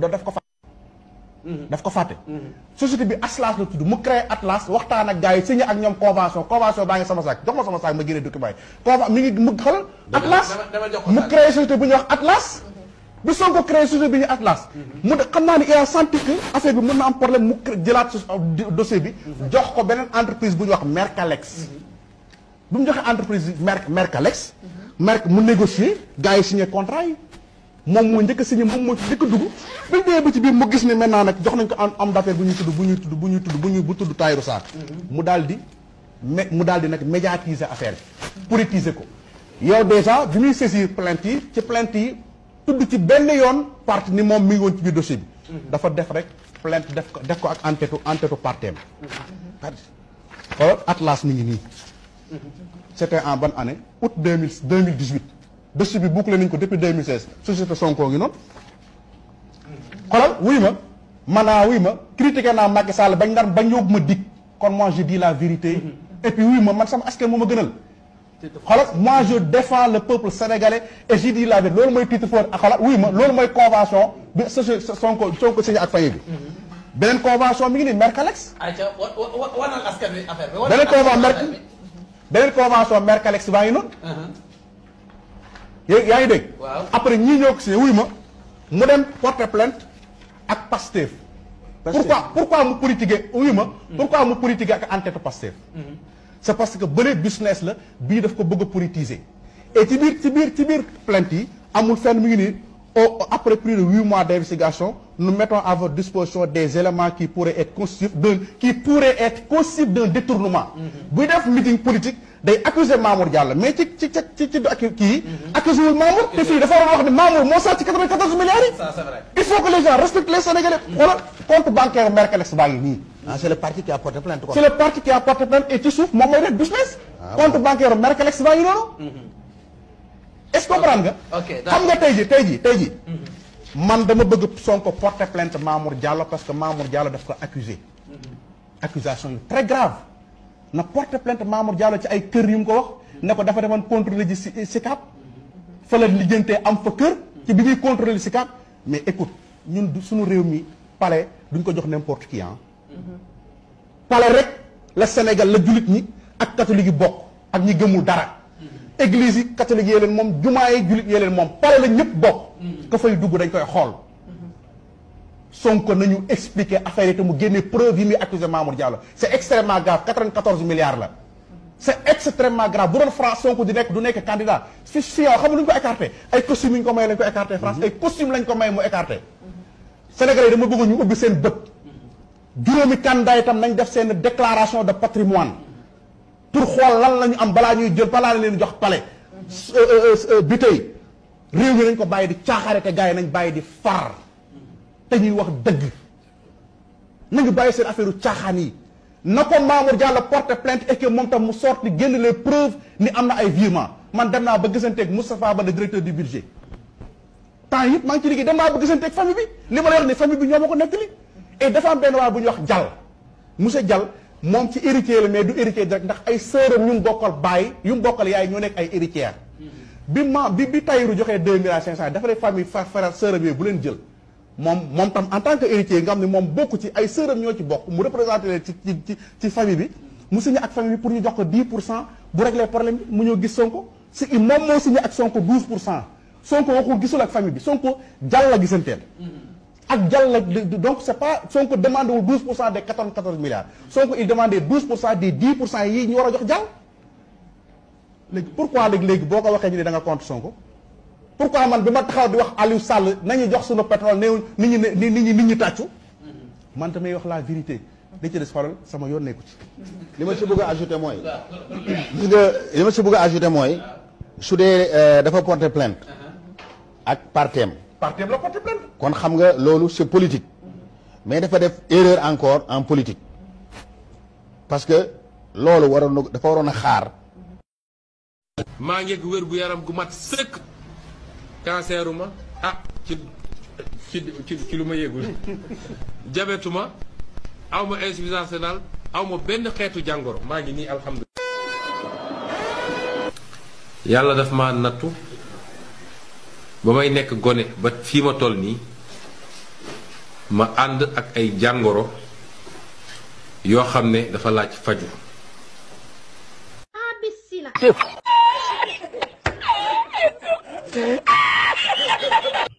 groupe bi man maa ko créé ku ci wax lu dul noonu dama ko ciy génne et je l'assume